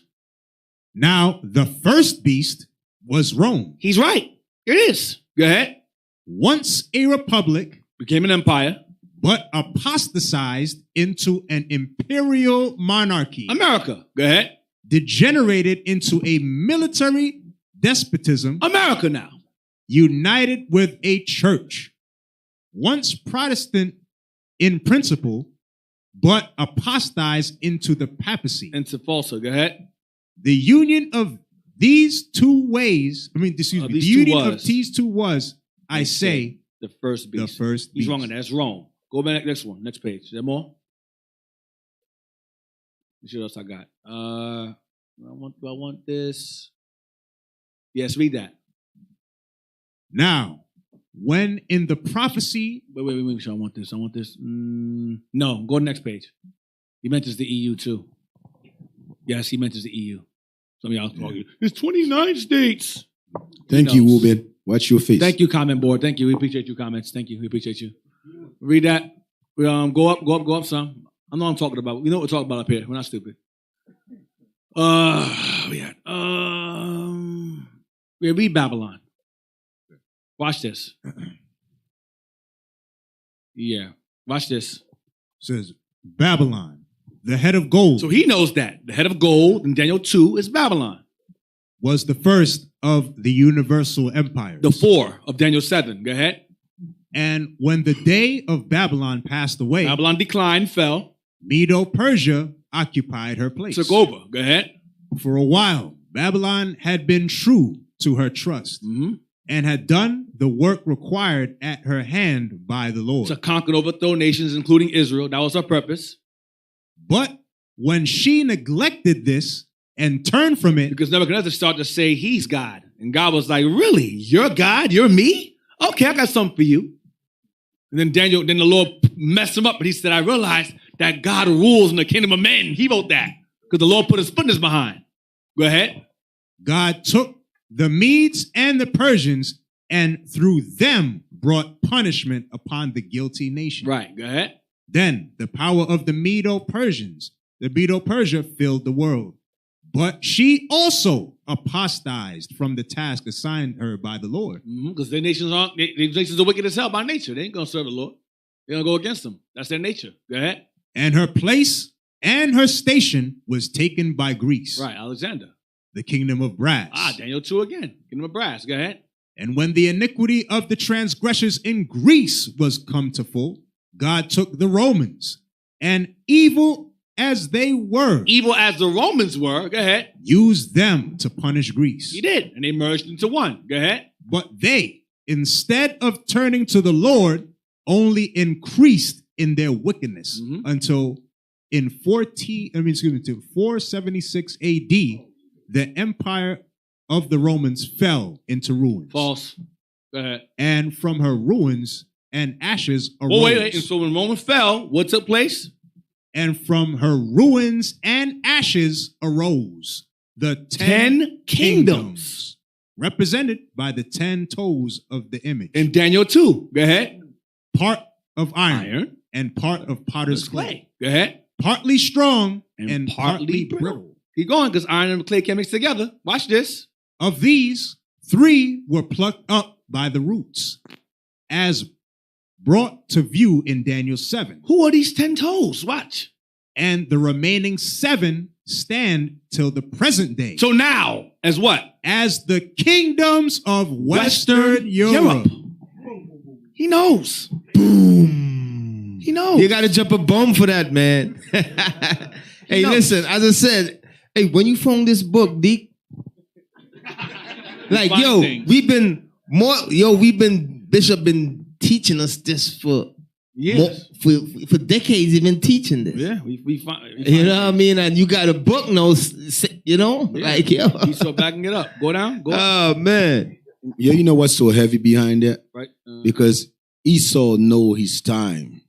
I'm telling you, you see me why they don't want us to get in the media? Mm-hmm. They already know what we're going to say. Mm-hmm. They said, no, we got to shut this dude down. Right. Go up, the stone.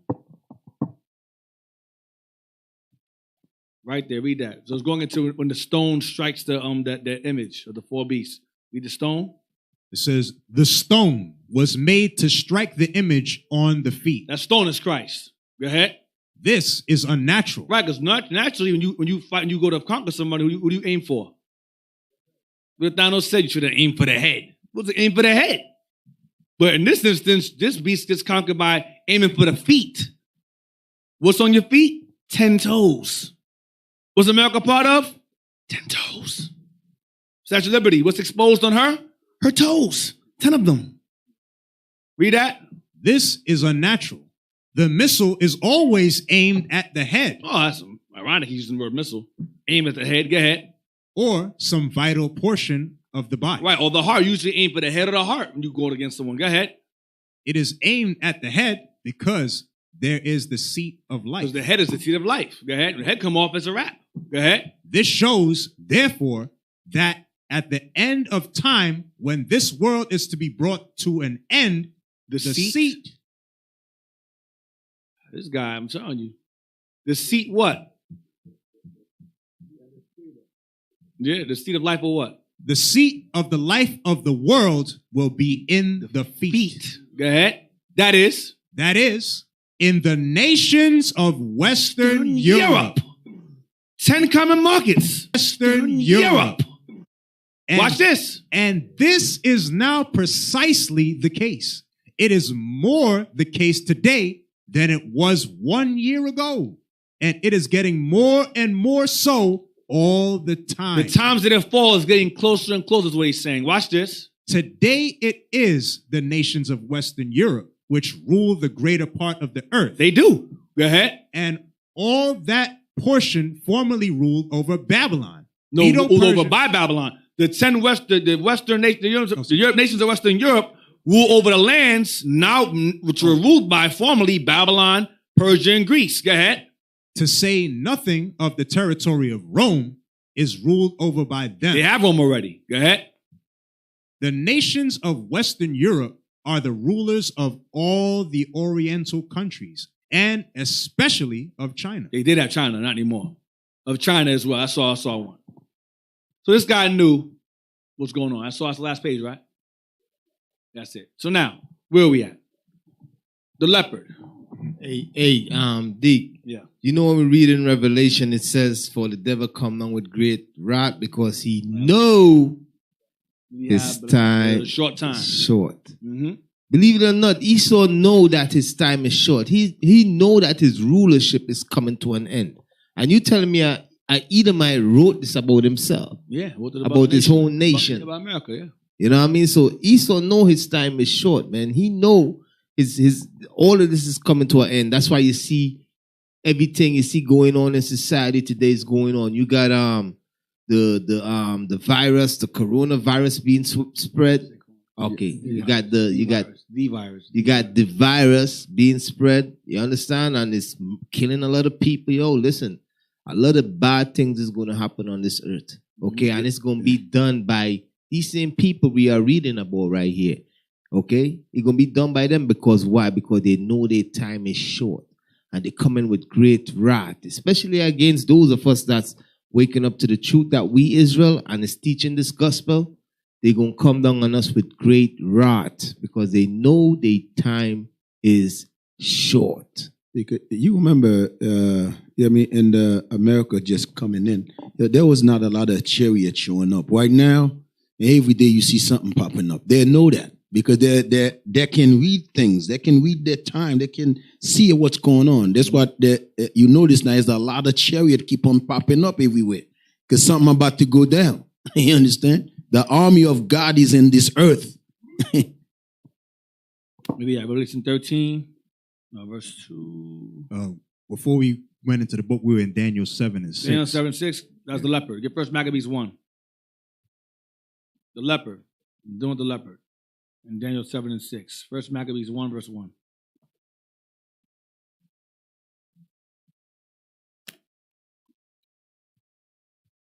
The book of First Maccabees, chapter 1, verse 1. And it happened after that Alexander, son of Philip, the Macedonian, who came out of the land of Chetam, had smitten Darius, king of the Persian and Medes. The Persians and Medes fell. Finally, go ahead. That he reigned in his stead, the first over Greece. Alexander the Great. Go ahead. Son of Philip. Go ahead. And made many wars, and won many strongholds, and slew the kings of the earth. Conquered the dark nations. Go ahead. And went through to the ends of the earth, and took spoils of many nations. Of the known world. Go ahead. The old world. Go ahead. Insomuch that the earth was quiet before him, whereupon he was exalted, and his heart was lifted up. And he gathered a mighty strong host, and ruled over countries and nations and kings, who became tributaries unto him. Mm-hmm. And after these things he fell sick. He got sick. And perceived that he should die. He conquered the known world, and he conquered the known world when he was 20. He died when he was 32. He conquered the world in 12 years. 12 years, he conquered the whole old world in 12 years. Fast. That's why he had 4 wings rather than 2. Go ahead. Wherefore he called his servants, such as were honorable, and had been brought up with him from his youth, and parted his kingdom among them, while he was yet alive. That's those 4 heads he's going into. Go ahead. So Alexander reigned 12 years, and then died. See, conquered at 20, died 32. 12 years. Go ahead. And his servants bare rule, every one in his place. Those 4 heads. Go ahead. And after his death, they all put crowns upon themselves. So did their sons after them many years. And evils were multiplied in the earth. So once these men had children, it says evil multiplied in the earth. When Esau gained dominion over the earth, evil multiplied or multiplies in the earth. Because they're the wicked, they're the border wickedness. What verse is that? 9? That was verse 9. Read on. Verse 10. And there came out of them a wicked root, Antiochus, surnamed Epiphanes, son of Antiochus the king, who had been an hostage at Rome. Right. Antiochus, surnamed Epiphanes, meaning God on earth. This guy was arrogant himself, so he was God on earth. Go ahead. And he reigned in the 137th year of the kingdom of the Greeks. Right. His son Antiochus the fourth was held hostage by the Romans because this guy tried to help Hannibal overthrow the Romans. And so when they caught him, they caught him and they chastised him and took his son hostage until he paid off his fine for trying to help Hannibal. Go ahead. In those days, there went out of Israel wicked men. Yeah, there you go. Wicked Israel. Go ahead. Who persuaded many, saying, let us go and make a covenant with the heathen that are round about us. For since we departed from them, we have had much sorrow. Coons. Go ahead. So this device pleased them well. Then certain of the people were so forward herein, wicked as hell. Go ahead. That they went to the king, who gave them license to do after the ordinances of the heathen. Watch this. Whereupon they built a place of exercise at Jerusalem, according to the customs of the heathen. The place of exercise was called a gym. And the gym was used for them to train to play in the Olympics. What's going on, right? Which is happening now. People are losing their mind because Sister Biles, her name is. Sister is so damn talented, they're all changing the rules. Listen, we're doing too many flips. Niggas too strong. Listen, change the rules around so she can stop flipping so fast. We can't do that. We're white. We can't do that. They change the rules around. No one else can do it. No one's going to do it. Then another one, sister's having, she getting high. You know, he's going to get high all the time, but she can't get high. So, get her out of here. Another sister had mental issues or some kind of she's going through some kind of issues, I believe. Mental depression of some kind. Right, depression. So, I mean, that stuff is of the world. I don't really care. But at the end of the day, that's not even our custom anyway. It's not our custom. We shouldn't be involved in that in the first place. I can care less about that stuff. Yeah, That's worldly affairs. The scripture you just read said, evil multiply upon this earth. Because the level of evil we see today, they call it technology. I mean, they call it, those are witchcraft. That's what, when you're looking at the evil, the Lord is showing you evil, the imagination of men. I mean, like you just said, I mean, the guy from the who want to go to Mars, who want to go the moon, all these things, the Lord, we're not supposed to entertain these things. That the Lord is showing us what evil look like. The imagination of men, how evil they're thinking. Look at it. Listen, they're forcing us to take whatever shot they claim, right? But nobody never came to get charged for murder all these people. Who scientists came that charged them to create that thing that destroyed many people's lives? Mothers, fathers, you understand? Children, where's the scientists? They know who they are, so why they're not brought into charge? Now they're forcing you. Think about the master that behind the evil is white people, man. Think about it. Just think for a minute, man. Nobody brought to charge, but now they're forcing you doing something that then the white man said, you can have it, spray it. Think about it, man. That's some evil thing, man. You saying I'm sitting there like, that's some evil thought. That's some evil stuff. They passed a law that before they even put the vaccine out, if you get sick and die from it, you can't even sue nobody. Right. You just gotta just die. And it's not FDA approved. It's experimental. Yeah, you're gonna die. Can I sue you? No, you can't. You just die and we'll figure it out after you die. Figure it out. Yo, remember the class bishop went out about the Wade horse who went out death in this place. That's what we facing right now. Yeah, you remember he say, come to the west, the dead horse.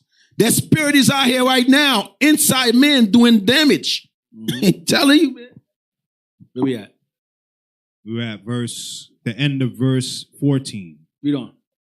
Verse so 15. Going into the gym, going into the Olympics. Go ahead. Going into the Olympics. Go ahead. First Maccabees chapter 1, verse 15.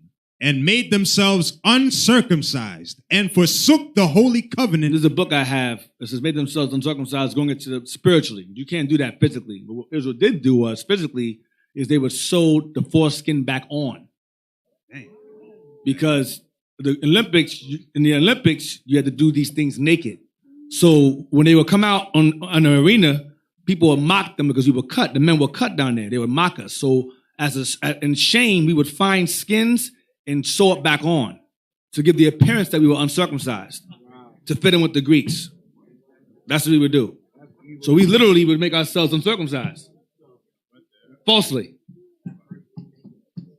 That's what we did in the Olympics. That's how far. What you said makes sense because think about it, you want to be a part of something, and if your parents already did this, now you turn to be evil. You go home, find any skin behind your head and your behind, whatever. Put that skin on that. You're evil. That's some evil stuff, bro. Yeah, there's a book that says it. We put the skin back on. Jez has a book. Jez, if you're watching, send the book. Give me the page. I'll show it to y'all. I ain't making this up. I lie not. Where we at? Verse 15, it says, 15. And made themselves uncircumcised and forsook the holy covenant and joined themselves to the heathen and were sold to do mischief. That's what sports does. Sports ties you to the heathen. You become their companions, their teammates. It is an assimilating what's the word? Activity. That's what it does. It unites everybody together, whether you're in the international leagues, major league, whatever. Unites you all come together. Your companions, your friends, your teammates. You build a bond, like the movie the Titans. Right, remember the Titans when you had the white guys and the black guys on the bus, and Denzel said, "You're going to sit next to the white guy. You're going to sit next to Biff. You're going to sit next to white name, leave a white name, Chauncey, whatever the hell these weird Caucasian names they have." Chauncey and Walter or whatever. Sorry, I know Walter's in here somewhere. Walter or whatever. Yo, read that verse again. Brent, yeah. Thank you. Yeah, Deacon Nathan, what you just say is true. Read it again. Remember Israel knowing after 8 days circumcised, right? Listen to what he's saying. They make themselves. That means you went to do something against what you was born to, because at the age of 8 days, you understand? I mean that what you say is true. The book you read is true. Go ahead. It says, and made themselves uncircumcised. You see that? Because after 8 days, you're supposed to be. That's in our nature. That's in our culture. To make yourself, that means you went back and do it again. That's how you have to see it in these words is there. They make themselves like you just said.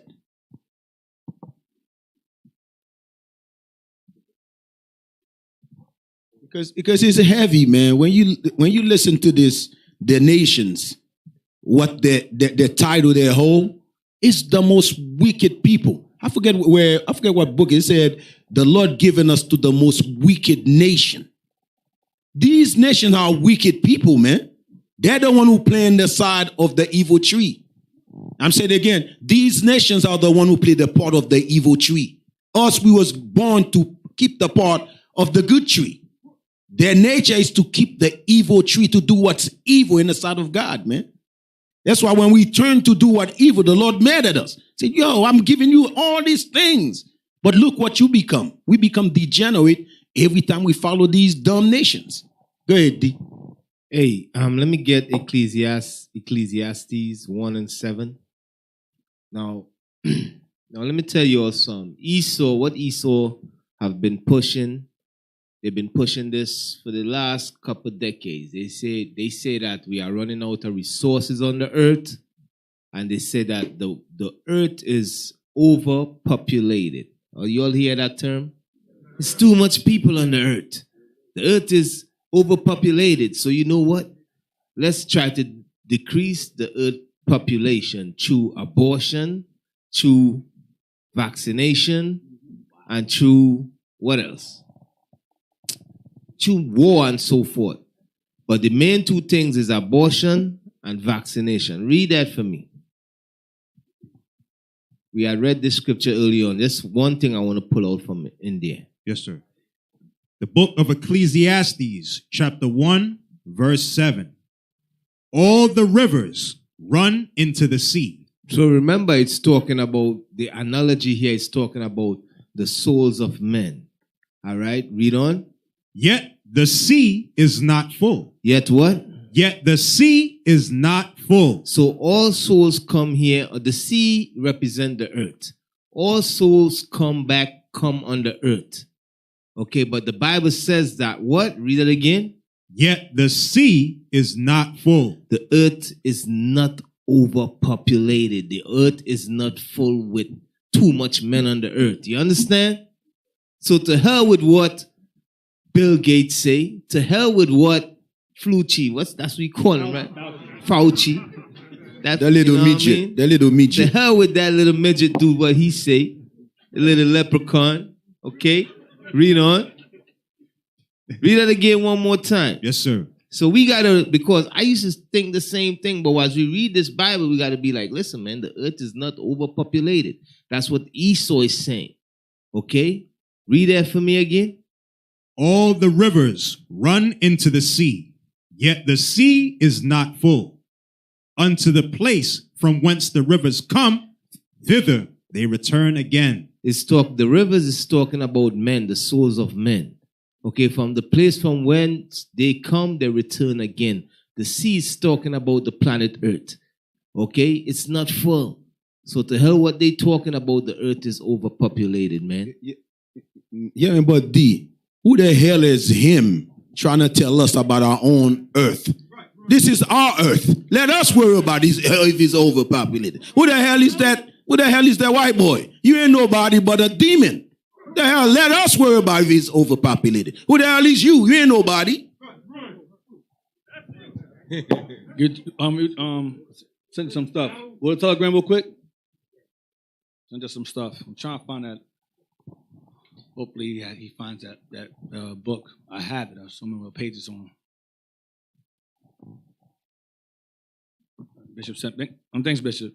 Bishop sent me this stuff here regarding the Roman Empire and the Roman Republic. The difference between the two. Okay, he's getting it now. Oh, you all got it? No. The page I want is I'm getting it right now. But Okay, Bishop, okay. Bishop sent these two. The first the link, the Roman information first, and then the TikTok video afterwards. That's not it. I want them using that next though. Yes, read that. This goes into the difference between the Roman Republic and the Roman Empire. It says, what is the difference between the Roman Republic and the Roman Empire? Right. The Roman Republic ruled from 509 BC to 27 BC. Right. And used the constitutional republic governance style. Listening to the people. They use the constitutional republic governance style from which America borrowed from. The constitutional republic governance style. Go ahead, watch this. The regime was preceded by the Roman kingdom. Roman kingdom came before this. Go ahead. And succeeded by the Roman Empire. Empire came afterwards. That's, I believe, Octavius Caesar. Go ahead. On the other hand, the Roman Empire ruled from 27 BC to after the Roman Republic ruled. Go ahead. To 476 AD. Longer than that, but go ahead. And used the absolute monarchy governance style was used. That's what America's doing now. America went from being a republic, or allegedly a republic, to now it's becoming an empire now, which it is. It always has been. Okay? Always has been. Yeah, read that, and we're going to read about how these nations gain power on the earth. Read those Jews of Judea. Watch this. It said, those Jews of Judea, those Hebrews of the Hebrews, regarded all the Gentiles as enemies of God. We regarded all the nations, not some, not few, all of them as enemies of God. We're confused now. Go ahead. They considered it a sin to live abroad or to speak a foreign language or to rub their limbs with foreign oil. We found it a sin to live with them, speak their language, or even use their products. Go ahead. Of all the trees, the Lord had chosen but one vine. The grapevine. And of all the flowers, but one lily. Right. And of all the birds, but one dove. He chose a dove. He chose the lily as a flower. And of all the cattle, but one lamb. He chose a lamb. And of all the builded cities, only Zion. Right. And among this is Esdras. Go ahead. And among all the multitude of people, he had elected the Jews as a peculiar treasure. He so wrote this, by the way. Go ahead. This is an old book, 1800 somewhere. Go ahead. And had made them a nation of priests and holy men. Watch this. For their sake, God had made the world. Right. Laba just said that a few seconds ago. Watch this. On their account. For our sakes. Watch this. On their account alone. On our account alone. Not anybody else. Alone. Go ahead. Empires rose and fell. That's why they rose and fell. America rules because of us. America will fall because of us. Babylon ruled because of us. It fell because of us. Persia, same. Greece, same. Rome, the same. Go ahead. Babylon had triumphed because God was angry with his people. Right. Babylon had fallen because he had forgiven them. He gave us a land. We give a turn back to Jerusalem and rebuild. Go ahead. Sheesh. It may be imagined that it was not easy to govern such a race. Go ahead. They acknowledged no king but Jehovah, no laws but the precepts of their holy book. That's it. That's all I want. That's what we acknowledge. That's it. Nobody else. No king but our God. Get the TikTok video now. Bishop sent. Thanks, Bishop. Thanks, Officer Jazz. Appreciate it. This thing here is more than us, man. I mean, you looking at this society today, man. That I had this class earlier. When you're looking at these people, man, they line us up so good. That's why now you tell our people that, you better than this. You better than what you think you are. You understand? You've been living a life that's not you. All your life, you have not been living you. You understand? The Lord gonna show you how mighty you are, how precious you are. We are here searching after Esau, walk after Esau's footstep. The hell with them. The hell with these people. You ready, D? Yeah, sure. Please put the disclaimer up for this video as well.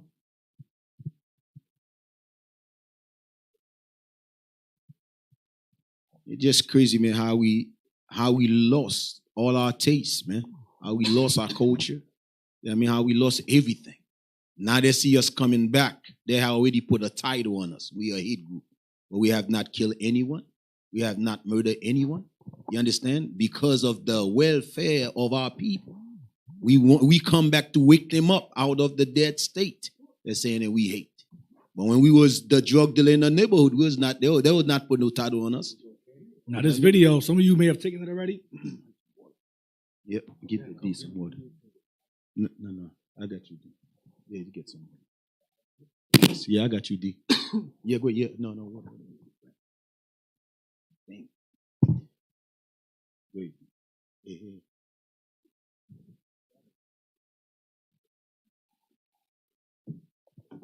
Those of y'all took the shot already.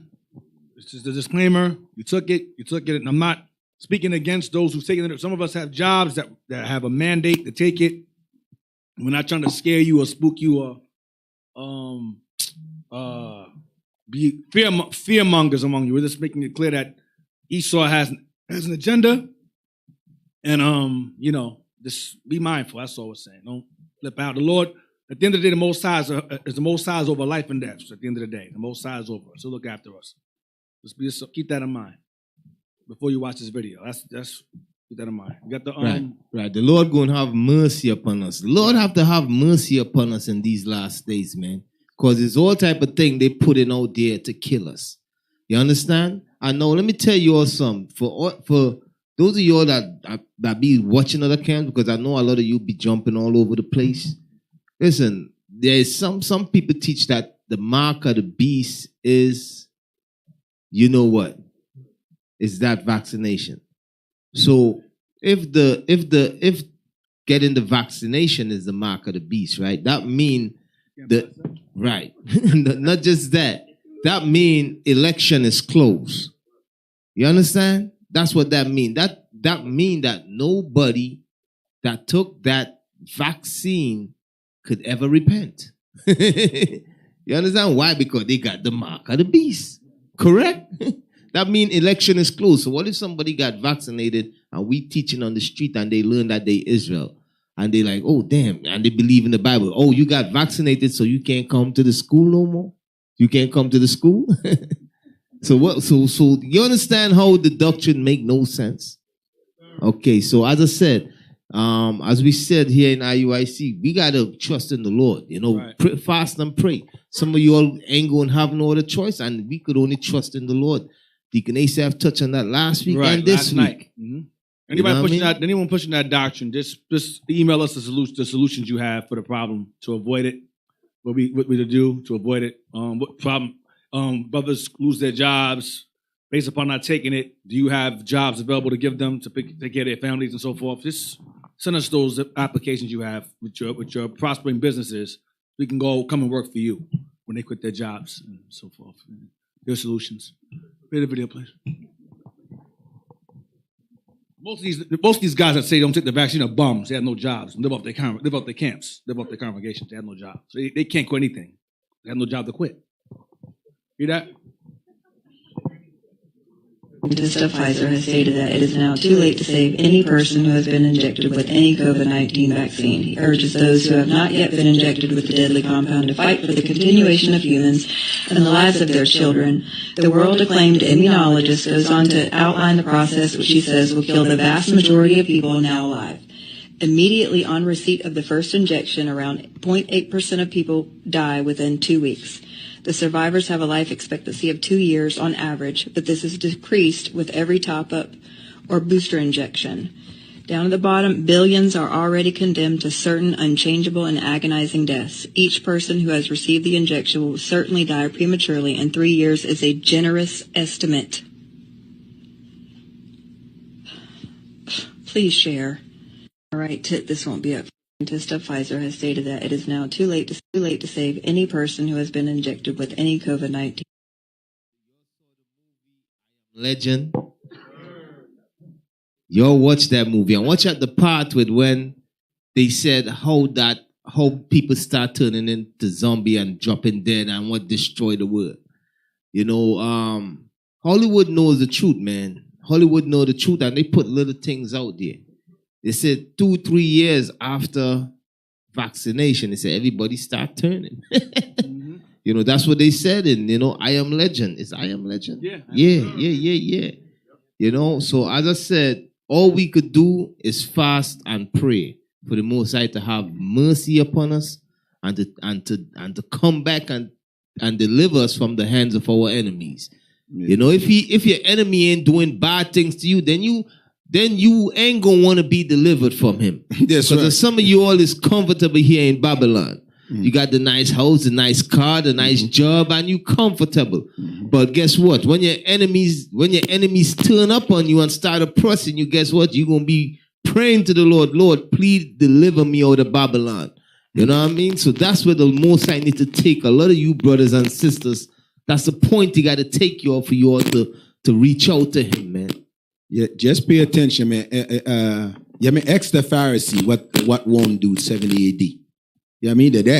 They had a good thing going with Rome.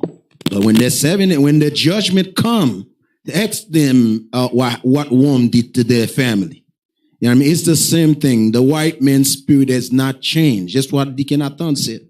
You understand me? But always understand that brother Deacon Athan just make a statement, said, God have the power of what? Life and death, not men. Life and death. God got the power. You understand? You see what I'm saying to you? So put that in your bank, man. Put that behind your head always. Understand that. Get that page now. You got it. Now I'm going to show you. All right, continue on.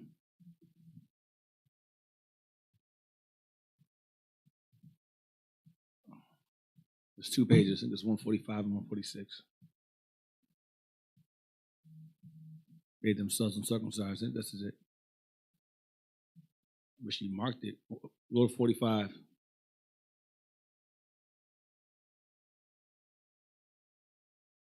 Let me see. Okay, yeah, registered as Antiochians. Yep. Combat should be registered. Read that stuff from there. Combat should be registered as Antiochians. Antiochians, right. That's the athletes. Go ahead. Or Macedonians. Greeks. And as such be entitled to the privileges of full citizenship and admitted to all public meetings and games of the Greeks. Your full citizenship. Go ahead.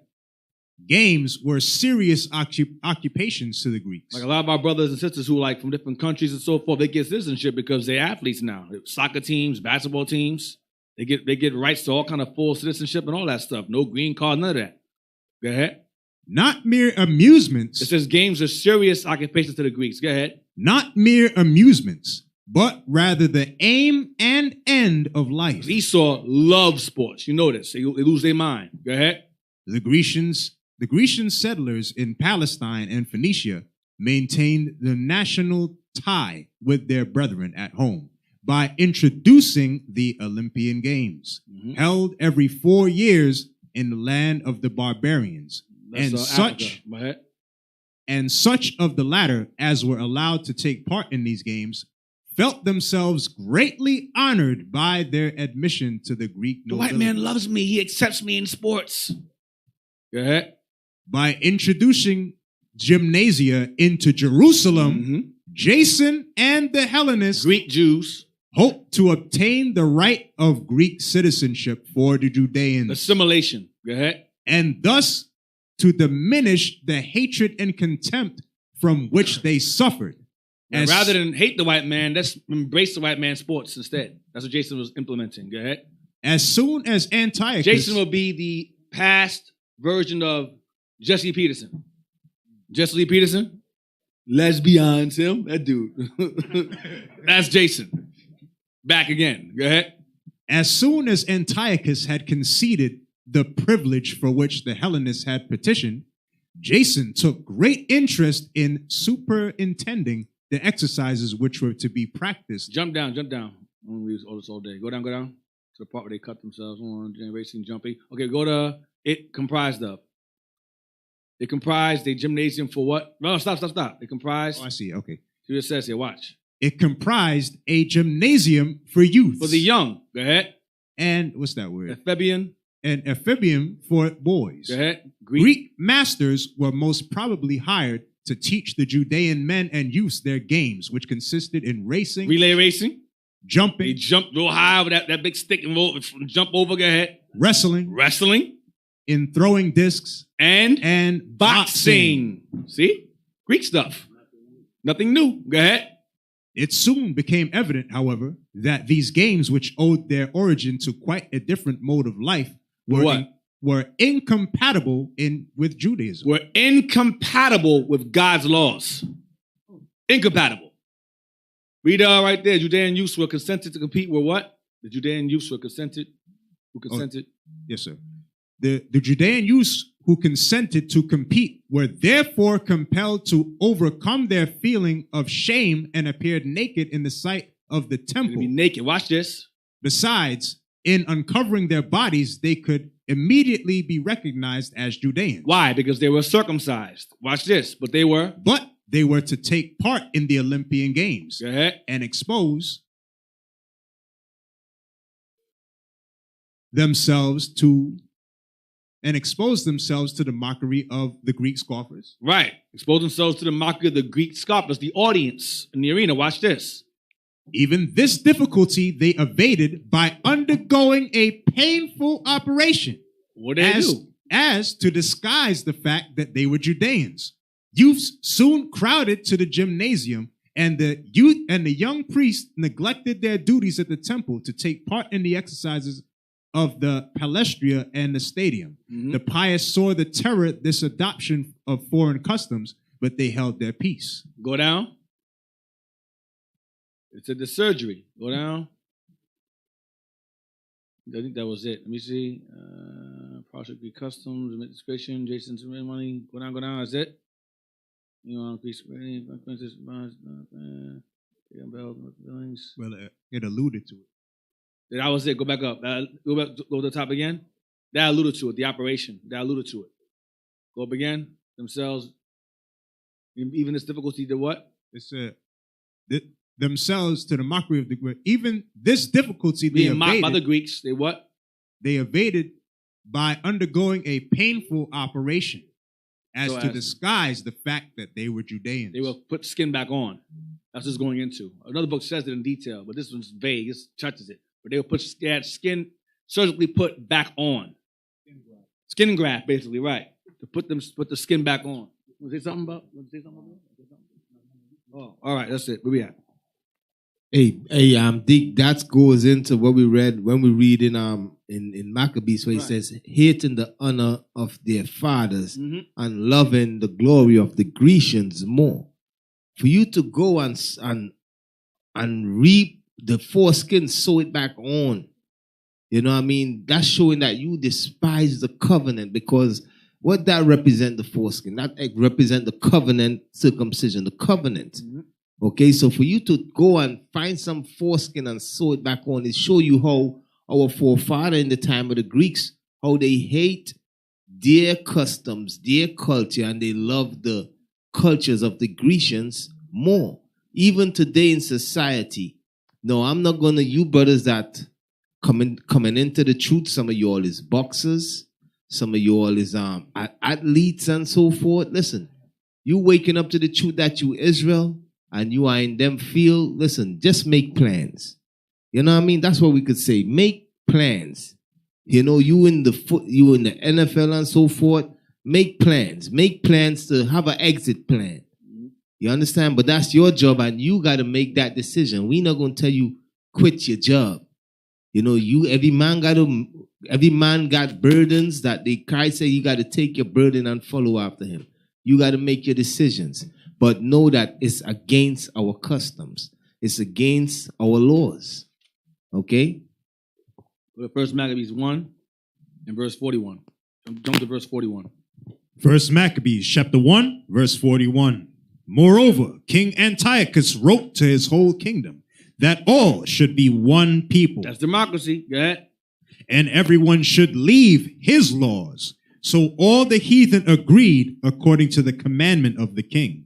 Yea, many also of the Israelites consented to his religion and sacrificed unto idols and profaned the Sabbath. Go ahead. For the king had sent letters by the messengers unto Jerusalem and the cities of Judah, that they should follow the strange laws of the land. Right, his religion. We should follow his religion.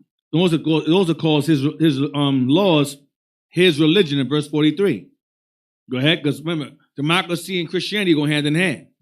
The policies, that's their religion, their policies. Go ahead. Verse 45.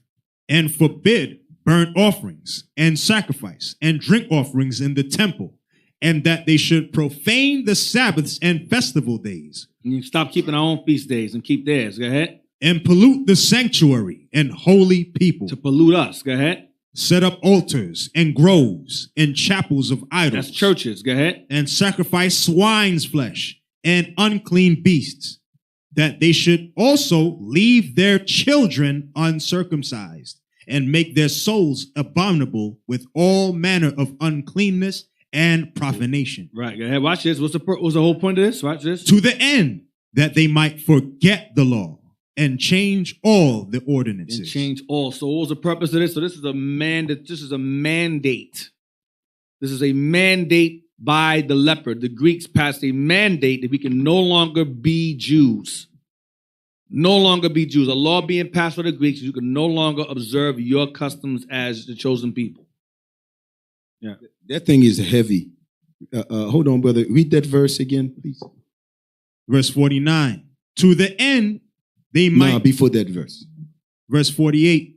That they should also leave their children uncircumcised and make their souls abominable with all manner of uncleanness and profanation. That's not what we do today. Shrimp, lobster, crab. There's a reason behind these things. So when you entertain these things, that's why the Christian church said, you don't have to Christ, everything cleansed. You know what I mean? It said, no, to Christ, you can eat a pig, is cleansed. You can eat a horse, is cleansed. Just pray on it, brother.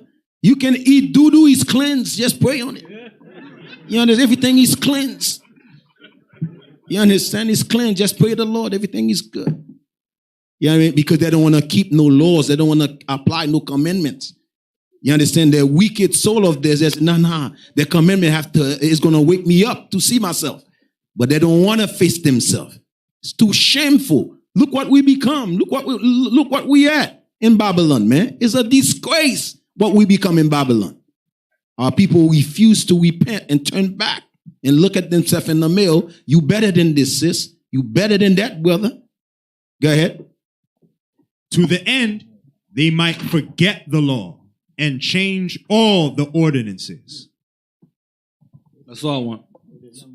Yes.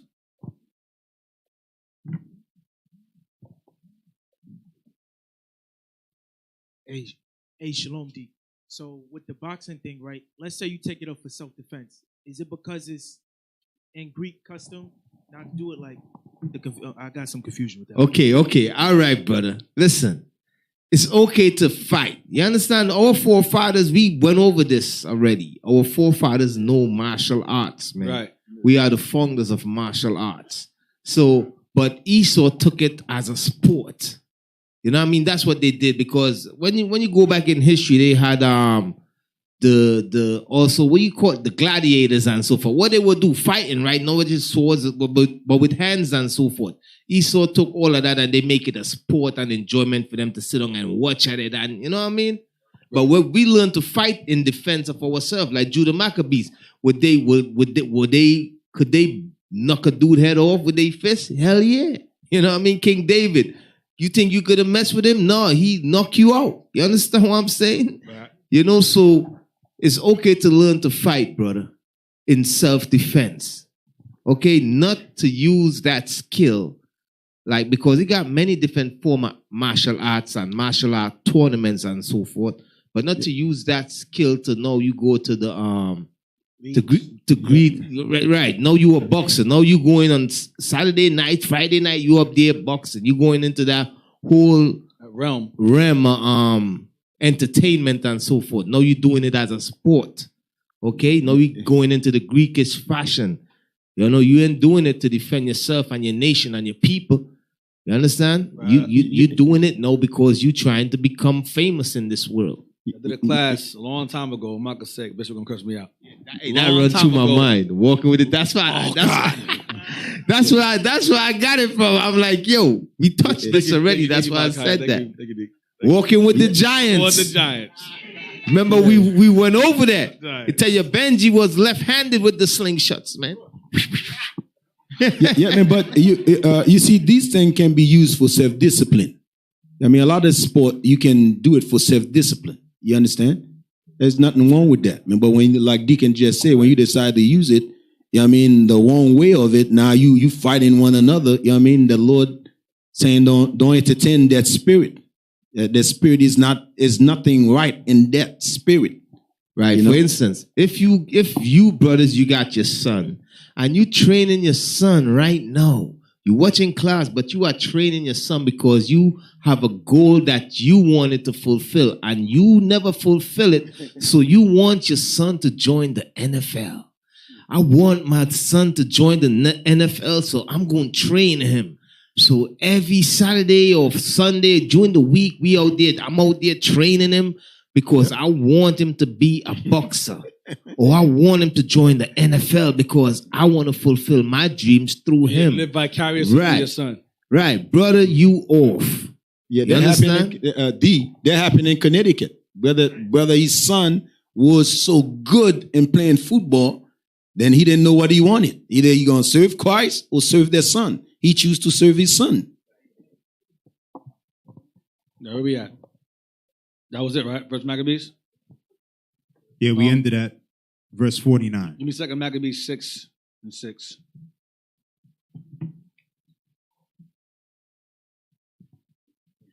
Second Maccabees. We're still in the leopard. We're still done with the leopard. The book of 2 Maccabees, chapter 6, verse 6. Neither was it lawful for a man to keep Sabbath days. Neither was it lawful. So a law was passed that made it unlawful to do what? Neither was it lawful for a man to keep Sabbath days or ancient feasts, or to profess himself at all to be a Jew. To profess himself at all to be a Jew. Go ahead. In the day of the king's birth, every month, they were brought by bitter constraint to eat of the sacrifices. And when the feast of Bacchus was kept, the Jews were compelled to go in procession to Bacchus carrying ivy. Moreover, there went out a decree to the neighboring cities of the heathen by the suggestion of Ptolemy against the Jews, that they should observe the same. What? First, say it again. Moreover, there went out a decree. A law. Part of his what? His religion.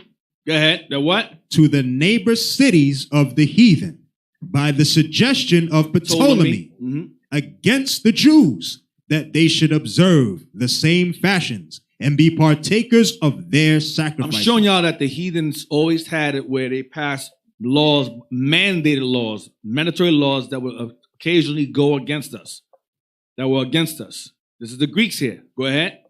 And whoso would not conform themselves to the manner of the Gentiles should be put to death.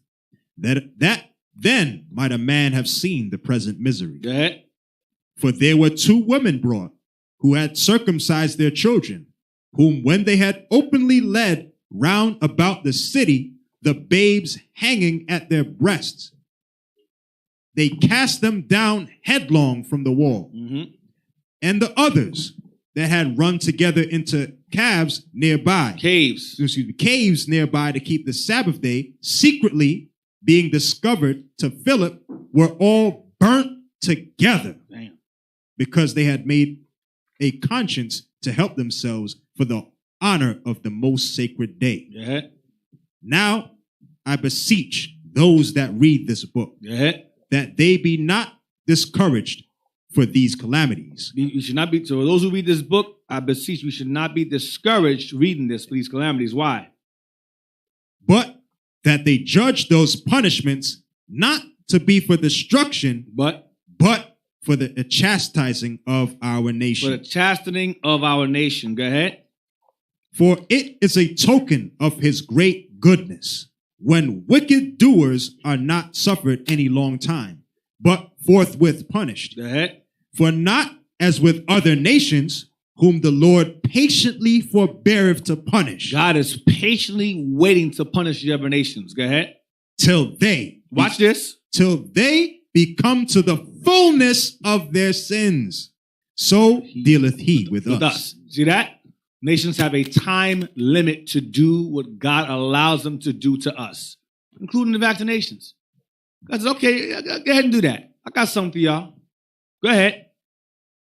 Lest that being come to the height of sin, afterward he should take vengeance of us. Go ahead. And therefore he never withdraweth his mercy from us. And though he punish with adversity, punishes us with adversity. Go ahead. This is right now we're going through adversity. This is an adversity against us. Go ahead. Yet doth he never forsake his That's why people. we told y'all he won't forsake his people. That's why I tell y'all, don't be afraid. Those of y'all who have been mandated to take it and you've taken it, do not be afraid. The Lord will look after you. He'll look out for you. All right. I'm not going to sit here and tell you. Yo, and listen, if you die, we see you in the kingdom, okay? Yo, wow. Thank you. Hey, you got to keep it real. Yeah, some of us might, some of us, you know what I mean? If you die, we're going to see you in the kingdom. Yeah. Okay? Let's keep the commandments. Thank you, Deacon Malachi. That was very inspiring. Verse 17. Verse 17. That includes me too, by the way. Hopefully, verse 17. But let this that we have spoken be for a warning unto us. So these things written about us being overthrown, the Greeks coming against us, be for what to us? A warning unto us. Be for a warning unto us. Go ahead. And now will we come to the declaring of the matter in few words. Because the authors of Maccabees, this is an abbreviation. Many things happen, but they just abridged it. Because there's too much to write down. So they wrote down the things that mattered the most, that counted, that fit prophecy in Daniel. Because Daniel prophesied these things to happen regarding the Greeks. Now, get Daniel 8:25.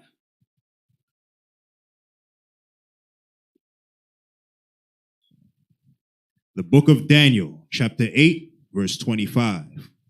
And through his policy also. Through his what? Through his policy. His decrees, his edicts, laws. Go ahead. Executive orders. Go ahead. He shall cause craft to prosper in his hand. Right. He's trying to have population control. That's his craft. Go ahead. And he shall magnify himself in his heart, and by peace shall destroy many. Mm-hmm. He shall also stand up against the prince of princes, but he shall be broken without hand. That stone shall break him. That stone shall hit those feet. Broken without hand. Through his policies, though. He shall pass these. He shall do much evil by his policy through his politics. Now we're going to deal with the bear. Now we're going to go into the bear. Daniel 7:5. Daniel chapter 7, verse 5. Mm-hmm. And behold, another beast, a second, like to a bear, and it raised up itself on one side. All the weight and strength is on one side. It was a dual empire. A dual empire. This is America claims to be one. Republican and Democratic. A dual empire borrowed from the Persians. Democracy was born in Athens, Greece. Democracy was born in Athens, Greece. So America borrowed its whole republic system from the Greeks. It's dual rule, it's dual party nonsense. That's from the Medo-Persian. Okay, read on. And also the liberty, the freedom you have to your own freedom of religion and so forth. That goes back to the Persians. The Persians allowed you to have freedom of religion, to worship your own gods as long as you are subject to them and their kings. You could be a Jew, you could be whatever the hell you was at that time. You can be that as long as you are respectful to the king's authority of the Persians. So the concept of liberty came from the Persians. All right, go ahead. And it had 3 ribs in the mouth of it, between the teeth of it. And they said thus unto it, arise, devour much flesh. Right, the three teeth is going into the Ethiopians, the Egyptians, and the Sabians. Write that down. The three ribs are the Ethiopians, the Egyptians, and the Sabians. All right, or Somalians today. Sabians, so Somalians. Egypt, Ethiopians, Sabians. That's the three he had in his mouth. Arise and devour me and conquer nations. But this is before the Greeks. The bear. Now give me Daniel 8, verse 3. You find that in Isaiah 45 and 14. You'll find that. Isaiah 45, verse 1 and 14. Daniel 8, verse 3. Yes, sir. Daniel chapter 8, verse 3.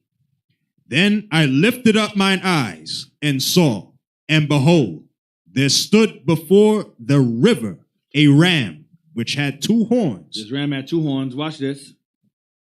And the two horns were high, but one was higher than the other. So this ram he saw had two horns. Both rams are high, but one horn was larger or higher than the other horn. Go ahead. And the higher came up last. And the higher one came after, because you had the Medo-Persian Empire. The Medes were the ruling part of it first, and the Persians were after. It became Medo-Persian Empire, then eventually it became the Persian Mede Empire. The Persians took over. So it went from Medo-Persian to Persian Median Empire over time. The Medes and Persians intermixed. The Medes was Japhet, it was a joint empire. The Medes ruling first, then the Persians took over. But they heavily intermingled. That was Japhet and Shem lineage. Japhet and Shem's descendants intermingling. All right? So the one that came higher was the Persians. The bear, remember, so the bear stood on one side. The one with all the weight was on was the Persian side. The one that lifted up was the Mede side. Get verse 20. It's going to say it. Daniel 8 and 20. Yes, sir.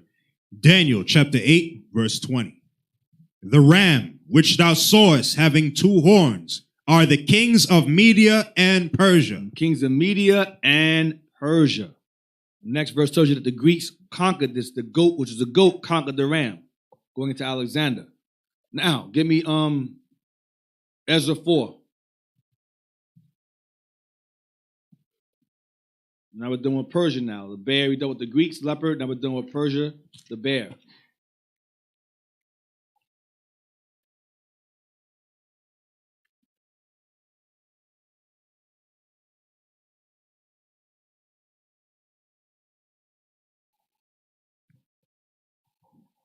Ezra 4 and 1. The book of Ezra, chapter 4, verse 1. Now, when the adversaries of Judah and Benjamin... Adversaries are all Gentiles. That's what the adversaries are. Not some, not few, all of them. Go ahead. Now, when the adversaries of Judah and Benjamin heard that the children of the captivity builded the temple unto the Lord God of Israel, then they came to Zerubbabel and to the chief of the fathers, and said unto them, Let us build with you, for we seek your God as ye do, and we do sacrifice unto him since the days of Esarhaddon, king Esarhaddon, king of Ashur, which brought us up hither. Right. So let us build with you. We worship a God like you do. Esarhaddon, Assyrian king. Nope, Esarhaddon. Go ahead. But Zerubbabel and Jeshua and the rest of the chief of the fathers of Israel said unto them, Ye have nothing to do with us. We said we don't want nothing to do with you other nations. We got this. We don't need no help, no Rainbow Coalition. We're good. No BLM. We're good. We're going to do this on our own. Go ahead. To build an house unto our God. That you have nothing to do with us. Nothing to do with us. Now we're all God's chosen people. We're all God's people. He said, nah, nothing to do with us. Go ahead. But we ourselves. Go ahead. Together. Go ahead. Will build unto the Lord God of Israel, as King Cyrus, the king of Persia, hath commanded us. Let's see if the heathen say, okay, we understand. We're sorry for bothering you. Leave them alone. Let them build in peace. Watch the next verse. Then the people of the land weakened the hands of the people of Judah and troubled them in building. That sounds so familiar. It sounds like what, Black Wall Street. It sounds like Rosewood. It sounds like Black Bottom Detroit, Chocolate City, Washington, Central Park. The list goes on and on. Whenever we try to do our own thing ourselves, Esau goes, no, that's not fair. They're doing better. That nigga own a piano. Yeah. I ain't got a piano. That was in Rosewood. Oh, that thing was. These guys are the worst, man. Hey, don't forget what we doing in IUIC. How they trying to hinder us. Oh, that as well, of course. You know how we got secret plots and all of that trying to hinder us and stop this work from going forward. You got the Southern Poverty Law. You got the ADL, military. You know, they all are coming together and they are trying to stop this truth from going forward, brothers and sisters. The same thing. All right. I just want them to acknowledge your hands is too short. I mean, you got the little T-Rex hands. You know what I'm saying? Don't try that. You ain't gonna win that. Don't try it. This time you ain't gonna win it. Read on. Verse 5. And hired counselors against them. So they hired counselors against us. These would be what you call today politicians. Politicians. Go ahead. Activists. Go ahead. To frustrate their purpose. To frustrate our purpose. And what they do? They defame, demean, discredit, and destroy. That's what they do. Slander campaign, propaganda. They're a cult. They're psychotic. They're a black identity extremist. That goes back to frustrate our purpose. Because our purpose is to bring our people back together again, unite us as God's chosen people, keep the commandments. What is the problem with the Negro or Hispanic saying that they're Jews? Why is that a problem? We're not hurting anyone. We're not hanging people from trees. We're not burning crosses in the back of your yard. We're not dragging you up with a truck. We're not hanging people. We're not lynching people. Why is that a problem? Oh, there was a bastard, Mark Reiser. He was talking to another Edomite. And Edomite said to him, yeah, but is all they say wrong? Everything that's wrong, they said? Because I never do that. I never believed Jesus was white. He was quiet. He said, I understand your problem with them, but is everything that they're saying wrong? Everything is wrong? He was just quiet. He was just like, because he knows they hate us. It's in him they hate us. Just seeing the unity and the order and us coming together and acknowledging that we are a superior race of people, God's people. You niggas think that? I refuse to accept that you accept that. That's crazy. Yeah. I refuse to accept that you accept being special. I refuse. I'm going to disrupt that. We're all special. When niggas is on the bottom, we're on top. We're all special. Let me show you the mighty God you serve. All these things you see they put in the media, they become commercials for us. We didn't pay these people. They got the bigger media than us. So as that promote us, they might look evil. Trust me, the Lord gonna turn that thing around to be good in our side. Trust me, our people gonna search out these things to see if they're so. You understand why you think? You remember coming in, we have other Israelite group will speak mad evil of us. Look what we become, brothers. We're gonna become bigger, and better. You understand? Trust me. And give the Lord a hand for that. Come on, man.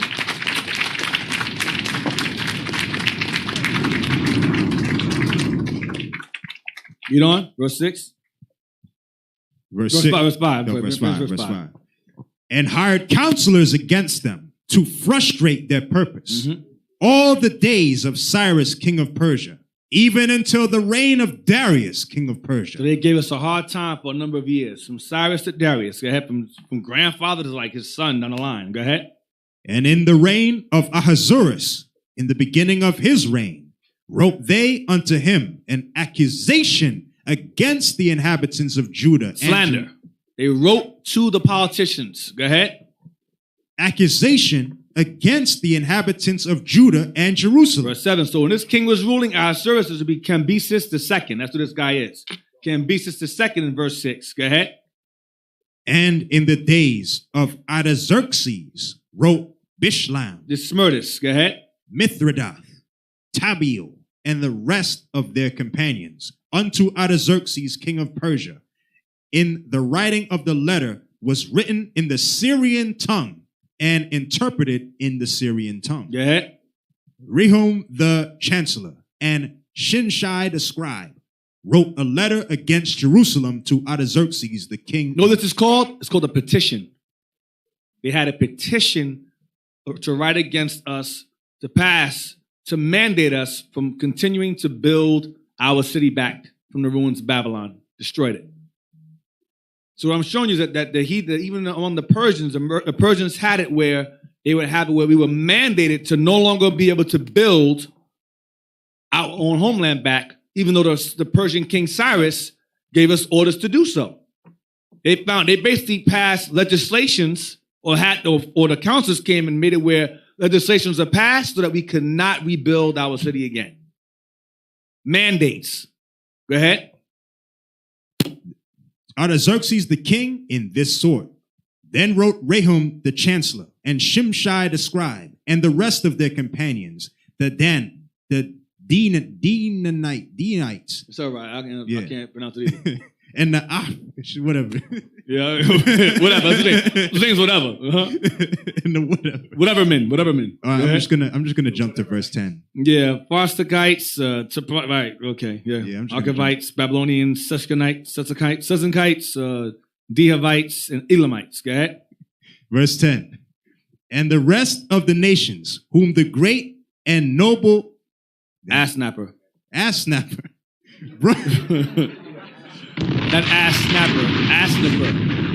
Ashurbanipal. That's Ashurbanipal. Ashurbanipal, that's his name. Fire upon that. Somebody else saying ass clapper. Hey, it's in the spirit. That's all I'm saying. It's just ass snipper. Ass snipper. Think about strippers. It's in the spirit. Cut it out. Excuse me, I'm sorry. Fire upon Babylon. As Napper. Ass snapper, yes. Brought over. and set in the cities of Samaria and the rest that are on this side the river. And at such a time. Right, these nations all got together. Go ahead. This is the copy of the letter that they sent unto him, even unto Artaxerxes the king, thy servants, the men on this side the river, and such at that time. Be it known unto the king that the Jews which came up from thee to us are come unto Jerusalem to building the rebellious and the bad city. Damn. Go ahead. And have set up the walls thereof and joint the foundations. They slandering us. Go ahead. Be it known unto the king that if this city be builded and the walls set up again, then will they not pay toll, tribute, and custom. And so thou shalt endamage the revenue, the money of the kings. See that? So they slandered us and said, you got let these guys build. It's going to jeopardize your pockets. So he said, okay, that's done. Go ahead. Now, because we have maintenance from the king's palace, and it was not meet for us to see the king's dishonor, therefore have we sent and certified the king. Verse 17. Verse 17. Then sent the king an answer unto Rehum the chancellor, and to Shimshai the scribe, and to the rest of their companions that dwelt in Samaria, and unto the rest beyond the river, peace, and at such a time. The letter which he sent unto us have been plainly read before me, and I commanded and searched and have been made, and it is found that this city of old time have made insurrection against kings. Because it was record that our fault that the kings like Joachim, Northern Kingdom and them, they all rebelled against the order of kings when we were captive. So it was documented. Go ahead. And that rebellion and sedition have been made therein. Jump down to verse 21. Verse 21. No, read verse 20. Verse 20. They have been mighty kings also over Jerusalem. David and Solomon. Go ahead. Which have ruled over all countries. We ruled over all countries. Beyond the river. Euphrates. And toll and tribute and custom was paid unto them. So he had our history in his records that we had powerful kings over us, and people paid toll, tribute, and custom to us at one point in time. Not anymore. Go ahead. Give ye now commandment to cause these men to cease. Stop building. and that this city be not builded until an other commandment shall be given from me. So they had a law passed where they had to mandate us and stop us from building back our city. Now, go to Ezra chapter 6. No. Go to Nehemiah 2. Nehemiah 2 for time. Do the lack of time. Nehemiah 2, verse 1. Nehemiah chapter 2, verse 1. Mm-hmm. And it came to pass in the month Nisan, in the 12th year of Artaxerxes the king, that wine was before him. And I took up the wine and gave it unto the king. Now I had not been before time sad in his presence. Wherefore the king said unto me, Why is thy countenance sad, seeing thou art not sick? This is nothing else but sorrow of heart. Then I was very sore afraid, and said unto the king, Let the king live forever. Why should not my countenance be sad, when the city, the place of my father's sepulchres, lieth waste, and the gates thereof are consumed with fire? Then the king said unto me, For what dost thou make request? So I prayed to the God of heaven. And I said unto the king, If it please the king, and if thy servant have found favor in thy sight, that thou wouldest send me unto Judah, unto the city of my father's sepulchres, that I may build it. Go ahead. And the king said unto me, the queen also sitting by him, For how long shall thy journey be? And when wilt thou return? So it pleased the king to send me, and I set him a time. So what happened here? Nehemiah got liberty from his job to go, he got a leave of absence from his job to go and rebuild. So he gained favor in the heathen king's sight and was able to go and rebuild the city that was in ruins. So rebuild the walls. All right. He had the opportunity. He take the opportunity. Right. But a lot of you have opportunity. You don't take no opportunity. You understand? You have to know that God put you in position to help your own people. You understand? Sometimes you had the opportunity, you're not taking it. Oh, I'm afraid I might get fired. They go, the brother here, because he's serving the God of heaven, he was able to, hey, this is why I'm sad. This is why I'm grievous. But some of you, you're not going to take that because you're afraid of the white man fire you. Yes, hold on a second. I'm trying to see. Ezra chapter, we finished chapter 4. Chapter 4 you read last time? Ezra 4, right? 4, 5. Give me 1 second. Yeah, Ezra chapter 5 and 5. Ezra chapter 5, verse 5. No, Ezra 5 and 1. Ezra chapter 5, verse 1. 1 and 2. Then we jump to verse 5. Yes, sir. Then the prophets, Haggai the prophet, and Zechariah the son of Iddo, prophesied unto the Jews that were in Judea and Jerusalem in the name of the God of Israel, even unto them. Then rose up Zerubbabel, the son of Shealtiel, and Jeshua, the son of Josadak, and began to build the house of God, which is at Jerusalem. And with them were the prophets of God helping them. Right. How so? Read on. Verse 5. But the eye of their God was upon the elders of the Jews, that they could not cause them to cease, till the matter came to Darius. And then they returned answer by letter concerning this matter. Right. So the heathen asked them, who gave you liberty to build? Who told you to start building again? Remember, they stopped building for 2 years.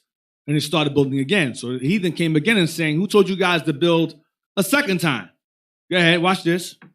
The copy of the letter that Tatnai, governor on this side the river, and Shetar-Boznai, and the companions of Aphrodites, which were on this side the river, sent to Darius the king. They sent a letter unto him, wherein was written thus unto Darius the king, all peace. Be it known unto the king that we went into the province of Judea to the house of the great God, which is builded with great stones, and timber is laid in the walls, and this work goeth fast on, and prospereth in their hands. They're building. Go ahead. Then asked we those elders, and said unto them thus, who commanded you to build this house and to make up these walls? We asked their names also to certify thee, that we might write the names of the men that were the chief of them. And thus they returned us answer, saying, we are the servants of the God of heaven and earth, and build the house that was builded these many years ago, which a great king of Israel builded and set up. But after that, our fathers had provoked the God of heaven unto wrath. He gave them into the hand of Nebuchadnezzar, the king of Babylon. The verse you in? That's verse 12. Go ahead. The Chaldean, who destroyed this house and carried the people away into Babylon. But in the first year of Cyrus, the king of Babylon, the same King Cyrus made a decree to build this house of God. Jump down to verse chapter 6, verse 1. Ezra chapter 6, verse 1. Then Darius, the king, made a decree, and search was made in the house of the rolls, where the treasures were laid up in Babylon. And there was found at Achmetha, in the palace that is in the province of the Medes, a roll, and therein was a record thus written. In the first year of Cyrus the king, the same Cyrus the king made a decree concerning the house of God at Jerusalem. Let the house be builded, the place where they offered sacrifices, and let the foundations thereof be strongly laid, the height thereof 80 cubits, and the breadth thereof 80 cubits. Jump down to verse 1. One second.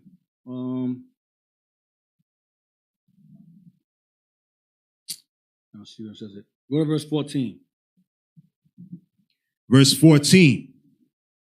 And the elders of the Jews builded, and they prospered through the prophesying of Haggai. So I'm speeding through it. So Darius went to the records and found, based upon law, that he had to allow them to rebuild the temple because his great grandfather Cyrus had said so.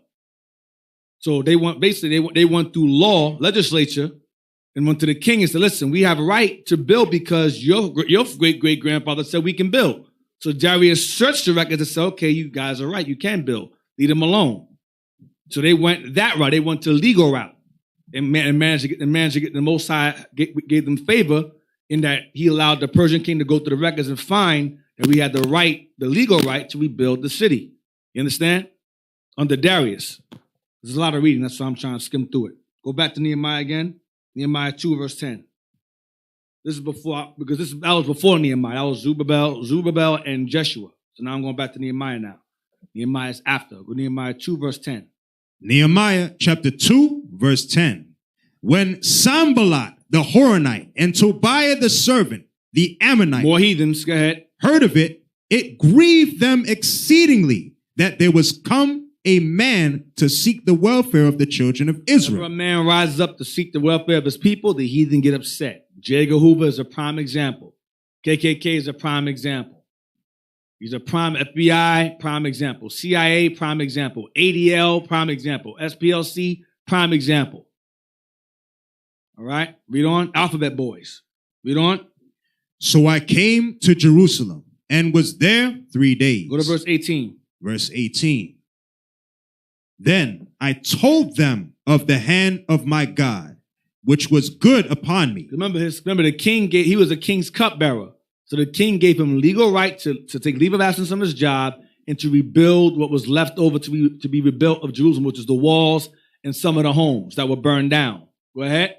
As also the king's words that he had spoken unto me. And they said, let us rise up and build. So they strengthened their hands for this good work. Go ahead. But when Sanballat the Horonite and Tobiah the servant, the Ammonite, and Geshem the Arabian heard it, go ahead, they laughed us to scorn and despised us and said, what is this thing that ye do? Will ye rebel against the king? Then answered I them and said unto them, the God of heaven, he will prosper us. Therefore we his servants will arise and build. That's what we're saying. Despite all this vaccine stuff and all this confusion and all this commotion going on, we will still continue to do the Lord's work. we will rise and build up our people. Despite the opposition, despite the confusion and all the frantic nonsense going on, we will rise and build. Go ahead. But ye have no portion. But these heathens have no portion, nor right, nor memorial, no remembrance in Jerusalem. God is not dealing with them. That's what Nehemiah is saying. God is not dealing with y'all. No matter what you do, God is not dealing with y'all. All right. Now go to Nehemiah 9:27.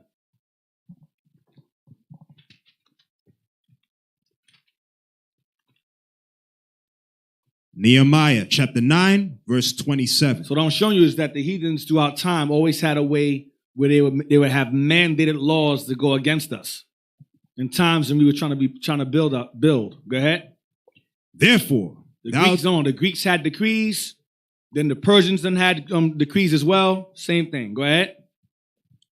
Therefore, thou deliverest them into the hand of their enemies, who vexed them. And in the time of their trouble, when they cried unto thee, thou heardest them from heaven. Mm-hmm. And according to thy manifold mercies, thou gavest them saviors.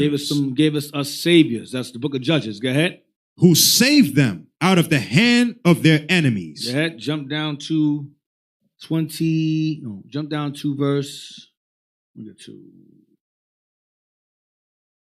Hold on a second. Jump down to verse 35. Verse 35.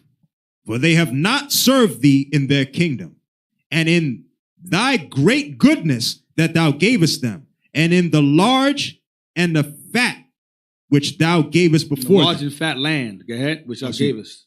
The large and fat land which thou gavest before them. Neither turned they from their wicked works. Go ahead, 36.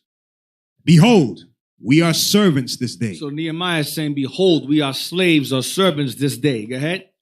And for the land that thou gavest unto our fathers to eat the fruit thereof, and the good thereof, behold, we are servants. We are servants in our own land, is what he's saying. Watch this. And it yieldeth much increase. Our land yields much increase to who? Unto the kings whom thou hast set over us, because of our sins. Because of what? Because of our sins. So the kings rule because of our sins. That's how Persia came into rulership in that book earlier. Babylon because of us. Persia because of us. The Greeks and Romans because of us. Go ahead. Also what? Also, they have dominion over our bodies. They have what? They have dominion over our bodies. That's why we can't say no to vaccinations. They have dominion over our bodies. You're going to take this, whether you want to or not. You're going to do what we tell you to do. They have dominion over our bodies. Go ahead. And over our cattle. Over our cattle. At their pleasure. And we are in great distress. We are in a time now we are in great distress. Our people are in great distress because of the situation. Having these nations having dominion over our bodies. All right. Go to Ezra 9 verse. Ezra 9, verse 7 to 9.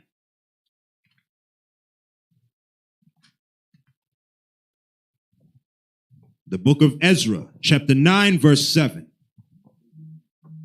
Since the days of our father have we been in great trespass unto this day. And for our iniquities have we, our kings and our priests, been delivered into the hand of the kings of the lands. Read it again. Since the days of our fathers have we been in great trespass unto this day. Mm-hmm. Unto this day. Go ahead. And for our iniquities have we, our kings and our priests, been delivered into the hand of the kings of the lands, to the sword, to captivity, and to a spoil, and to confusion of face, as it is this day. Read on verse 8.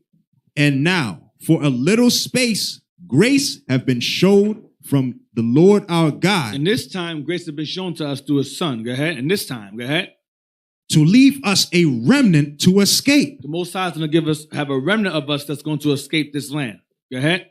And to give us a nail in his holy place, that our God may lighten our eyes and give us a little reviving in our bondage. As we are now, Most High is giving us a little revival. That's why we're able to come together like this. Even in these times we're in now, the troublous times, we're able to congregate come together. If not come together, we still can go online, learn, and still be edified regardless. Come together in one way or the other. He gave us a little reviving while we're in our bondage now, as he did for us during this time. Go ahead.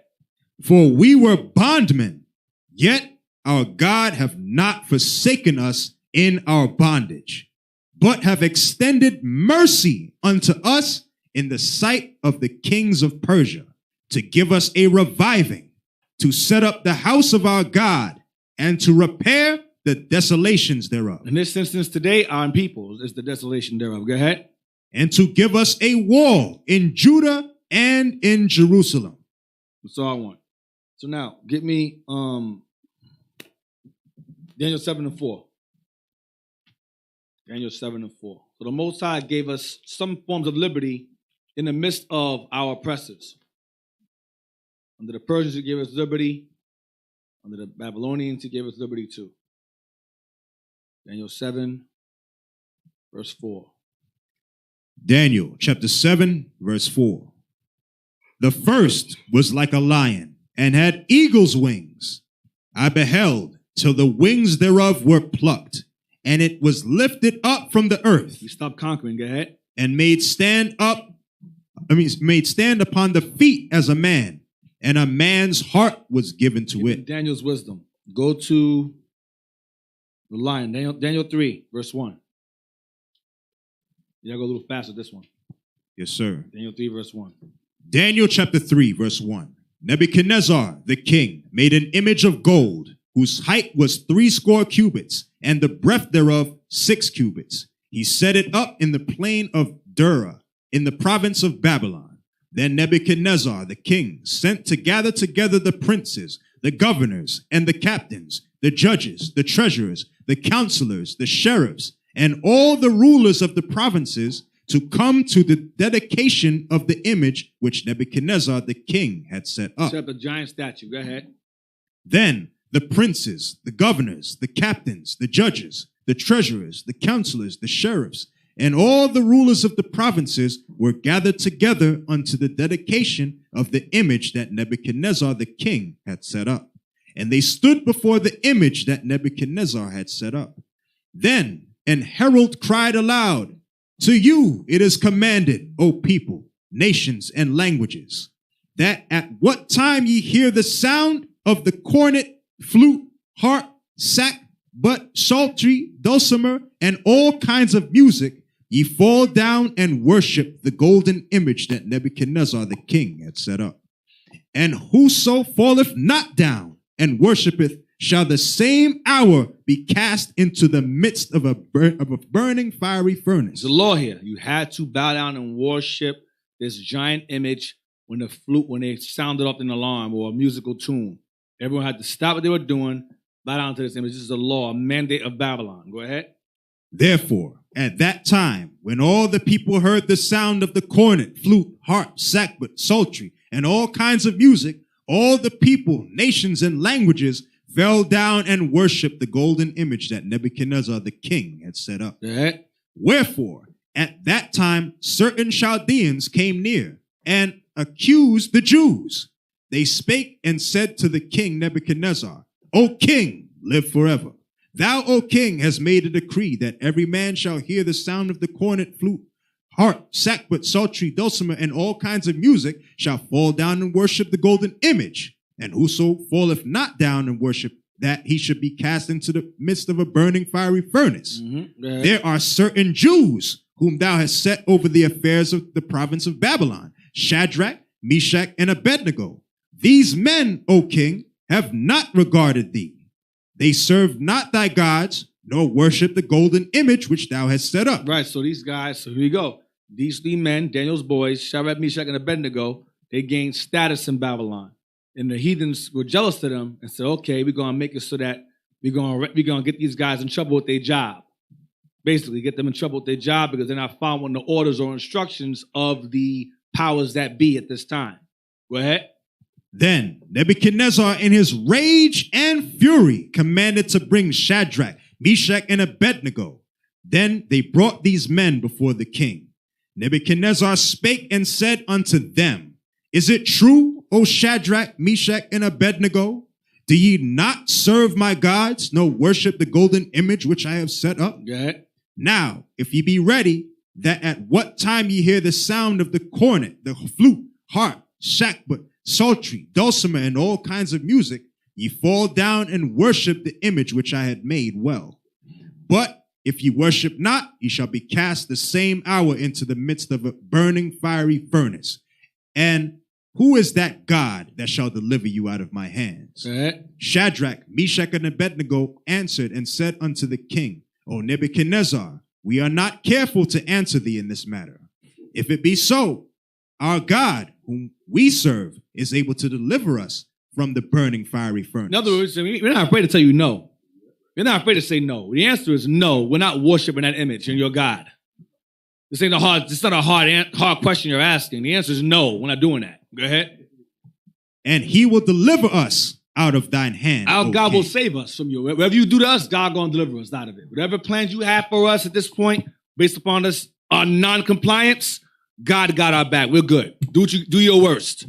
Yeah, that's what they're saying here. You remember they tell you that the king already mad, they're not doing it. Then these dude came saying that we're not afraid to tell you. Right. That the question you ask us is be an easy answer. Think about it. Now you get more mad now. Yeah. They're getting more heated now. To his face. Yeah. Verse 18. Go ahead. Verse 18. But if not, be it known unto thee, O king, that we will not serve thy gods, nor worship the golden image which thou hast set up. We're not doing it.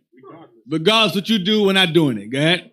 Then was Nebuchadnezzar full of fury. Because these guys work for him. They under him. He said, these guys is disrespectful. Yeah. Go ahead. And the form of his visage was changed against Shadrach, Meshach, and Abednego. He's mad at them now. Go ahead. Therefore he spake and commanded that they should heat the furnace 7 times more than it wont to be heated. So he said, make sure that furnace is even 7 times hotter than it's normally set up.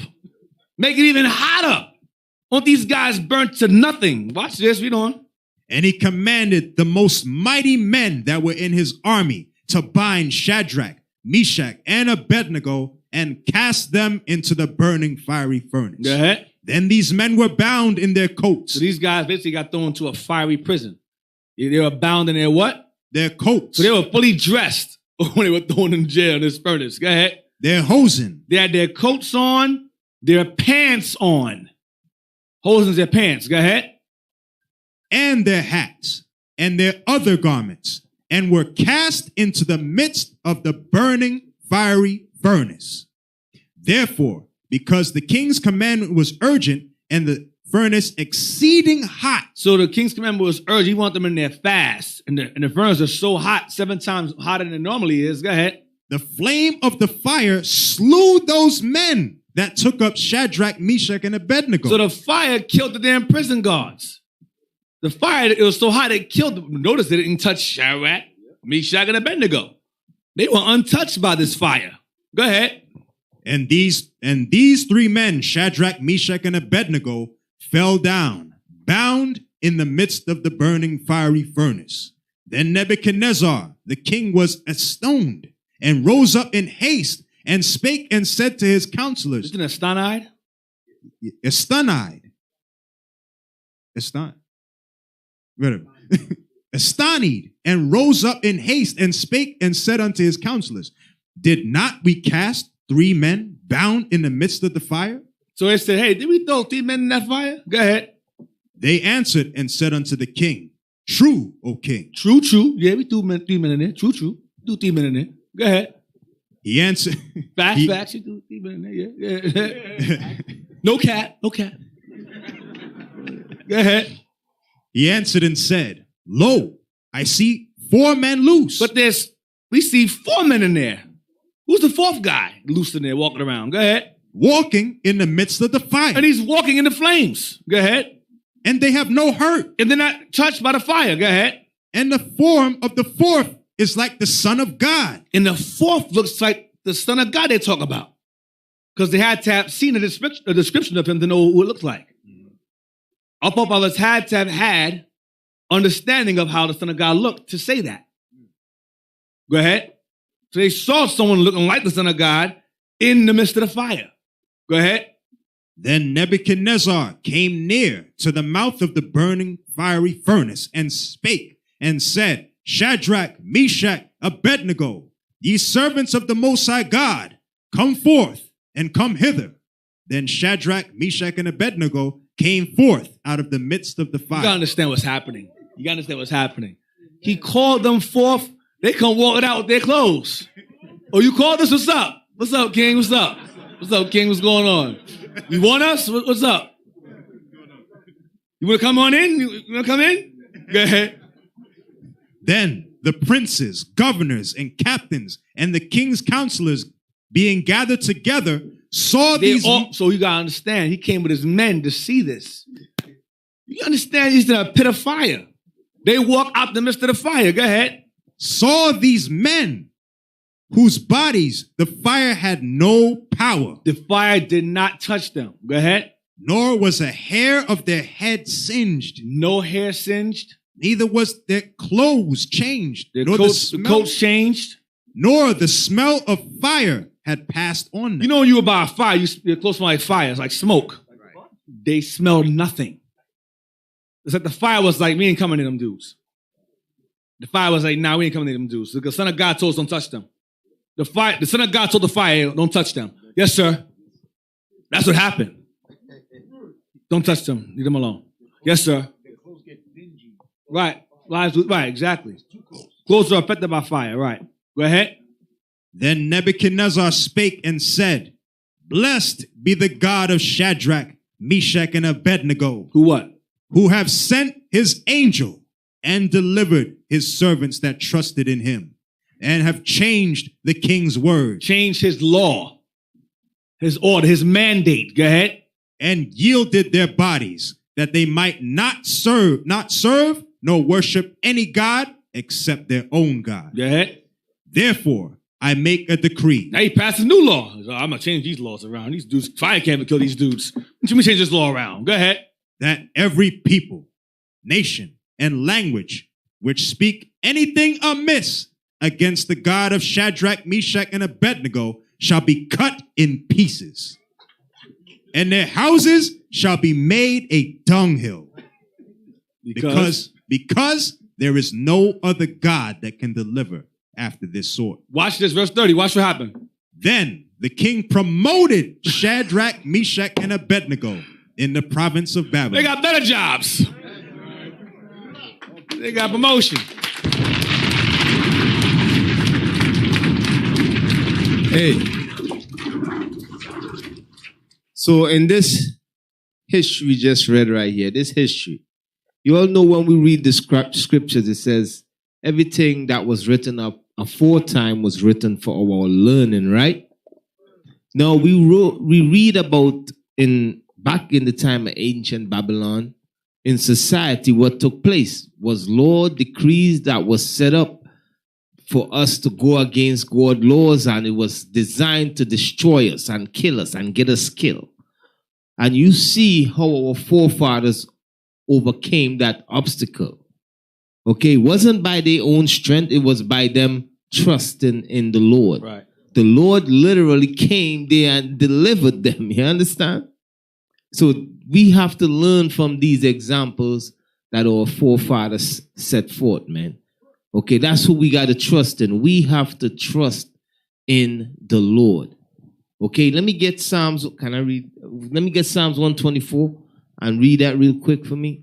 Psalms 124. We can't trust in ourselves, because some of y'all want to trust in yourselves. You can't trust in, I'm going to do this. I'm going to go off the grid. I'm going to do this. No, man. Listen, you got to trust in the Lord. That's the one who going to save us. That's what the king said, right? He says only the Most High God is the one that saved men. Read that for me. Yes, sir. The book of Psalms, chapter 124, verse 1. This is something that all of you brothers and sisters got to understand and live by, man. Okay, read. If it had not been the Lord who was on our side, now may Israel say. If it was not the Lord, if the Lord is not on your side, brothers, If the Lord is not on your side, you done. Okay, read on. If it had not been the Lord who was on our side when men rose up against us. When men rise up against us with the secret plots and the vaccine and the food and all that stuff to destroy us, if it's not the Lord is on our side, read on. Then they had swallowed us up quick. We would be totally destroyed, brothers. We would be totally destroyed. Understand that, Israel. If it's not the Lord on our side fighting for us, we gonna be done. The amount of secret plots that they got going on right now to destroy our people. You understand? You know, when you look in the black community, a lot of kids being born with what you call that again? Autism. You understand? A lot of our kids being born with autism, and we know what's the reason behind that. Secret plots. We know what they doing. Okay? Real quick, give me 2 Esdras 8:27. I'm gonna wrap it up soon. 9:40, I should be wrapped up. 2 Esdras 8:20. For those of you who hope I didn't put this class to instill any fear in y'all, because that wasn't the intent. The intent was to show that despite when the heathens passed these mandates, these laws, and things that are set up to oppose us, when we deal righteously, God steps in and defends us, and he always puts us in his favor whenever these things take place. So that's the whole point of this class, is to show that in different instances in captivities, whenever the heathens have passed laws or mandates that were used to affect us, God would always find some form of way. Well, God would not find some, but the Lord would set up ways where we would end up being protected from it or overcome it in some way or another. That's the purpose of the class. 2 Esdras 8:27. The book of 2 Esdras, chapter 8, verse 27. Just for those of y'all who may be afraid or shook, watch this. Regard not the wicked inventions of the heathen. The Bible says, regard not the wicked inventions of the heathen. Why? But the desire of those that keep thy testimonies in affliction. The Bible says, don't worry about that, but desire of those that keep thy testimonies in affliction, as in captivity. Your desire should be that, not regarding heathen's inventions. That's what God says. Now, get me Daniel 7:7. Daniel chapter 7, verse 7. After this, I saw in the night visions, and behold, a fourth beast, dreadful and terrible, and strong exceedingly. Now, the reason why Revelation 13, it mentioned the lion, it mentioned the leopard, it mentioned the bear. It does not mention the fourth beast because it is the fourth beast. And that's why it doesn't mention the fourth beast in Revelation 13 and 2, because it is that fourth beast. It's the extension. It is the extension of that fourth beast. Read on. And it had great iron teeth. It devoured and brake in pieces and stamped the residue with the feet of it. And it was diverse from all the beasts that were before it. And it had 10 horns. Or the EU, 10 horns. The 10 common markets, they refer to them as. Now, give me 2 Esdras 11:39.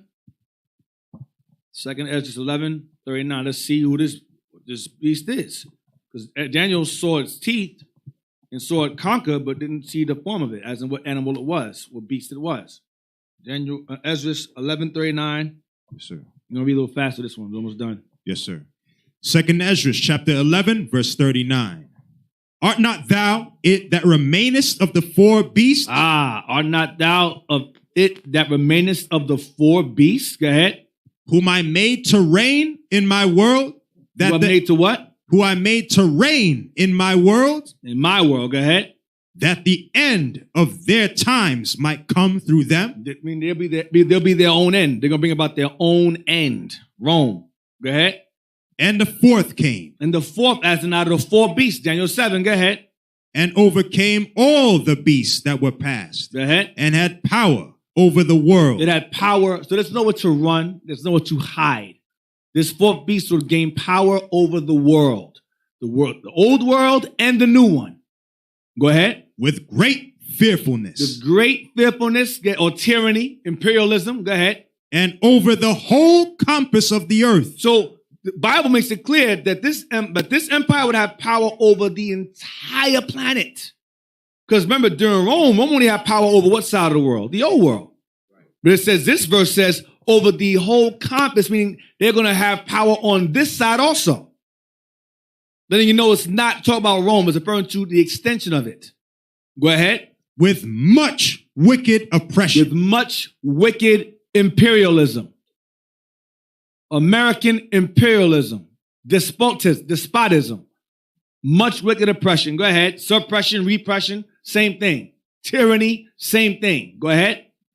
In so long time dwelt he upon the earth with deceit. A couple of hundred years. Go ahead. For the Even earth. before that, if you count them as Rome, longer than that. Go ahead. For the earth hast thou not judged with truth. Right, go ahead. For thou hast afflicted the meek. Thou hast hurt the peaceable. That's us. Go ahead. Thou hast loved liars. Yeah, Mount Rushmore, Columbus, President's Day. These are liars and thieves and murderers and rapists and slave owners. Go ahead. And destroyed the dwellings of them that brought forth fruit, and have cast down the walls of such as did thee no harm. The walls of Jerusalem and the walls of the Native Americans in this side of the world too. Did thee no harm. Go ahead. Therefore is thy wrongful dealing come up unto the highest, and thy pride unto the mighty. I mean, your time is up. Go ahead. The highest also have looked upon the proud times. Edom's times, Esau's time. Go ahead. And behold, they are ended. That meaning the time is up. Go ahead. And his abominations are fulfilled. Watch this, 45. Let's see what this animal is. And therefore appear no more, thou eagle. Thou what? Thou eagle. Thou eagle. Who's that? That's America. Even in the cover of that booklet earlier, it showed the eagle. The Republic of America. That's the symbol. What was Rome's symbol? The eagle. Go ahead. Nor thy horrible wings, nor thy wicked feathers, nor thy malicious heads. Malicious heads. The multiple heads they has. Go ahead. Nor thy hurtful claws, nor all thy vain body. I mean your whole race, your whole nation. Go ahead. That all the earth may be refreshed and may return, being delivered from thy violence. Earth can be refreshed once you're eradicated off the earth. Go ahead. And that she may hope for the judgment and mercy of him that made her. God. Get 12 verse 1. Chapter 12, verse 1. It continues on. And it came to pass, whilst the lion spake these words unto the eagle. Lion represents two. Lion represents the Messiah himself and the tribe of Judah. Because remember, it's good to say, hear the voice of Judah first. That's what it's going into. The prophet's teaching and so forth. I'm sorry, Levi. You'll be all right, love. It's going to be all right. It's going to be all right. Don't add anything to that. Don't add anything to that. Just leave us alone for now. You don't get your words said. You don't care about your words. What we doing? Whilst the lion spake these words unto the eagle, I saw, and behold, the head that remained. The head that remained, go ahead. And the four wings appeared no more. And the two went unto it, Go ahead. And set themselves up to reign. And their kingdom was small and full of uproar. Verse 3, watch this. And I saw, and behold, they appeared no more. And the whole body of the eagle. The whole body of the eagle was what? Was burnt. Was burnt. The whole body of the eagle, meaning the entire nation, was burnt, destroyed, gone. Go ahead. So that the earth was in great fear. Because Massa is on fire now. Go ahead. Then awaked I out of the trouble and trance out of my mind, and from great fear, and said unto my spirit. Jump to verse 11. Verse 10. Verse 10. And he said unto me, this is the interpretation of the vision. The eagle whom thou sawest come up from the sea is the kingdom which was seen in the vision of thy brother Daniel. There you go. So that beast that Daniel saw, he didn't see what it was. You get to see what it is, Ezra. That's an eagle. So it was a lion, a bear, a leopard, and an eagle. And the eagle. That's what it's going into. And that eagle is the same beast as that. And that same eagle was given a different form in Revelation was turned into what? A great red dragon, a damn shape-shifting beast. This guy's such a demon. He got two damn attributes. He's an eagle and a dragon at the same damn time. And a what? Right. Go ahead. And a lamb. Right. And a lamb also. Shapeshifter. Go ahead. But it was not expounded unto him. But Daniel didn't see it in clarity as you see it. Well, I didn't show Daniel, I'm showing you. Therefore now I declare it unto thee. Therefore now I declare it unto you, Ezra. Now, what happens to this eagle? Daniel 7 again. Almost done. Daniel chapter 7, verse 7. Mm-hmm. After this, I saw in the night visions, and behold, a fourth beast, dreadful and terrible. So what was this beast? What was it? It's an eagle. Right, go ahead. And strong exceedingly, and it had great iron teeth, and devoured and brake in pieces, and stamped the residue with the feet of it. And it was diverse from all the beasts that were before it. And it had 10 horns. It had 10 horns. And the extension of this eagle is a dragon with the same number of horns. Go ahead. I considered the horns. I considered those 10 horns from the fourth beast. Go ahead. And behold, there came up among them another little horn. So out of those 10 horns, which is what? EU, European Union, Western Europe, as the guy said in the book also, out of these horns came what? A little horn, a smaller one than the rest. That came after them. Go ahead. Before whom there were 3 of the first horns. There were 3 of the first horns what? Plucked up by the roots. Write these down. The first horn will be the Spanish. The second horn will be the French. And the third horn will be the British.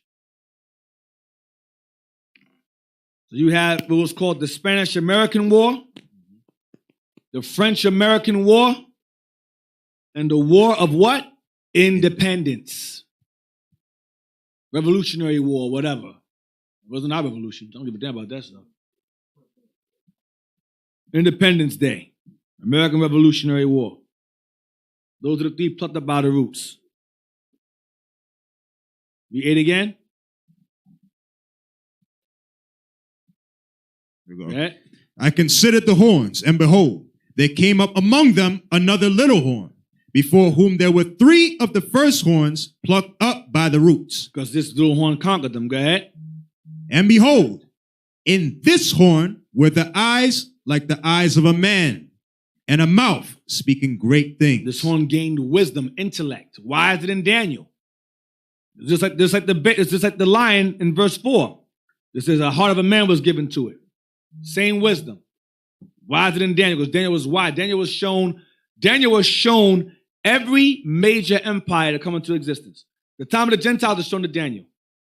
The countdown to the end of days was given to Daniel in detail.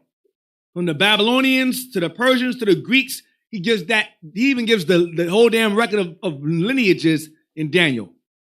Then up to Rome. Remember, Daniel wasn't even around when the Greeks and Romans came into power. He wrote all that stuff down. He was gone by that time. Read on. I beheld till the thrones were cast down. The thrones is going into these kingdoms, these beasts. Back the time of the Gentiles is verses 3 to 8. 3 to now. Time of the Gentiles. Go ahead. And he beheld. So Daniel's seeing the end of these kingdoms here. They were cast down. Go ahead. And the Ancient of Days did sit. And he saw the Father sitting down. Go ahead. Whose garment was white as snow. He had a body. He had a white garment on with a body under it. And the hair of his head like the pure wool. He had Negro hair because God is black himself. That's right. Go ahead. His throne was like the fiery flame, and the wheels as burning fire. He was in his chariot. Go ahead. A fiery stream issued and came forth from before him. He had flame all around him. It's ridiculous. Go ahead. Thousands ministered unto him. Thousands means millions ministered unto him. Millions of angels. That's what thousands means. Go ahead. And 10,000 times 10,000. That's 100 million. Go ahead. Stood before him. Going back to the thousands. Go ahead. The judgment was set. The judgment was set, meaning that the Gentiles' time was fulfilled. Time was up. Go ahead. Judgment was set. Go ahead. and the books were opened. Time to start judging. Go ahead. Verse 11. I beheld then, because the voice of the great words which the horn spake, I beheld, even till the beast was slain. That horn, that beast or that horn was slain. Go ahead. And his body destroyed. Remember Esdras, that eagle, the whole body was what? Burnt and destroyed. It's the same animal. Go ahead. And given to the burning flame. Given to what? The burning flame. Given to the burning flame. Going back to it being what? Burnt.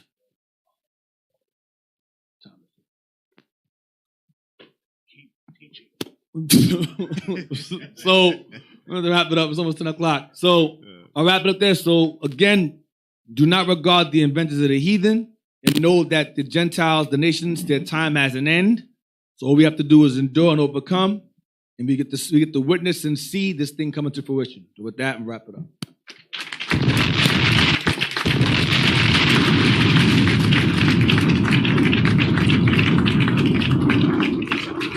Yeah. And for all the evil that they doing, they gonna be burnt up, man. Just know that. All of them gonna be burnt up. Thus says the Lord.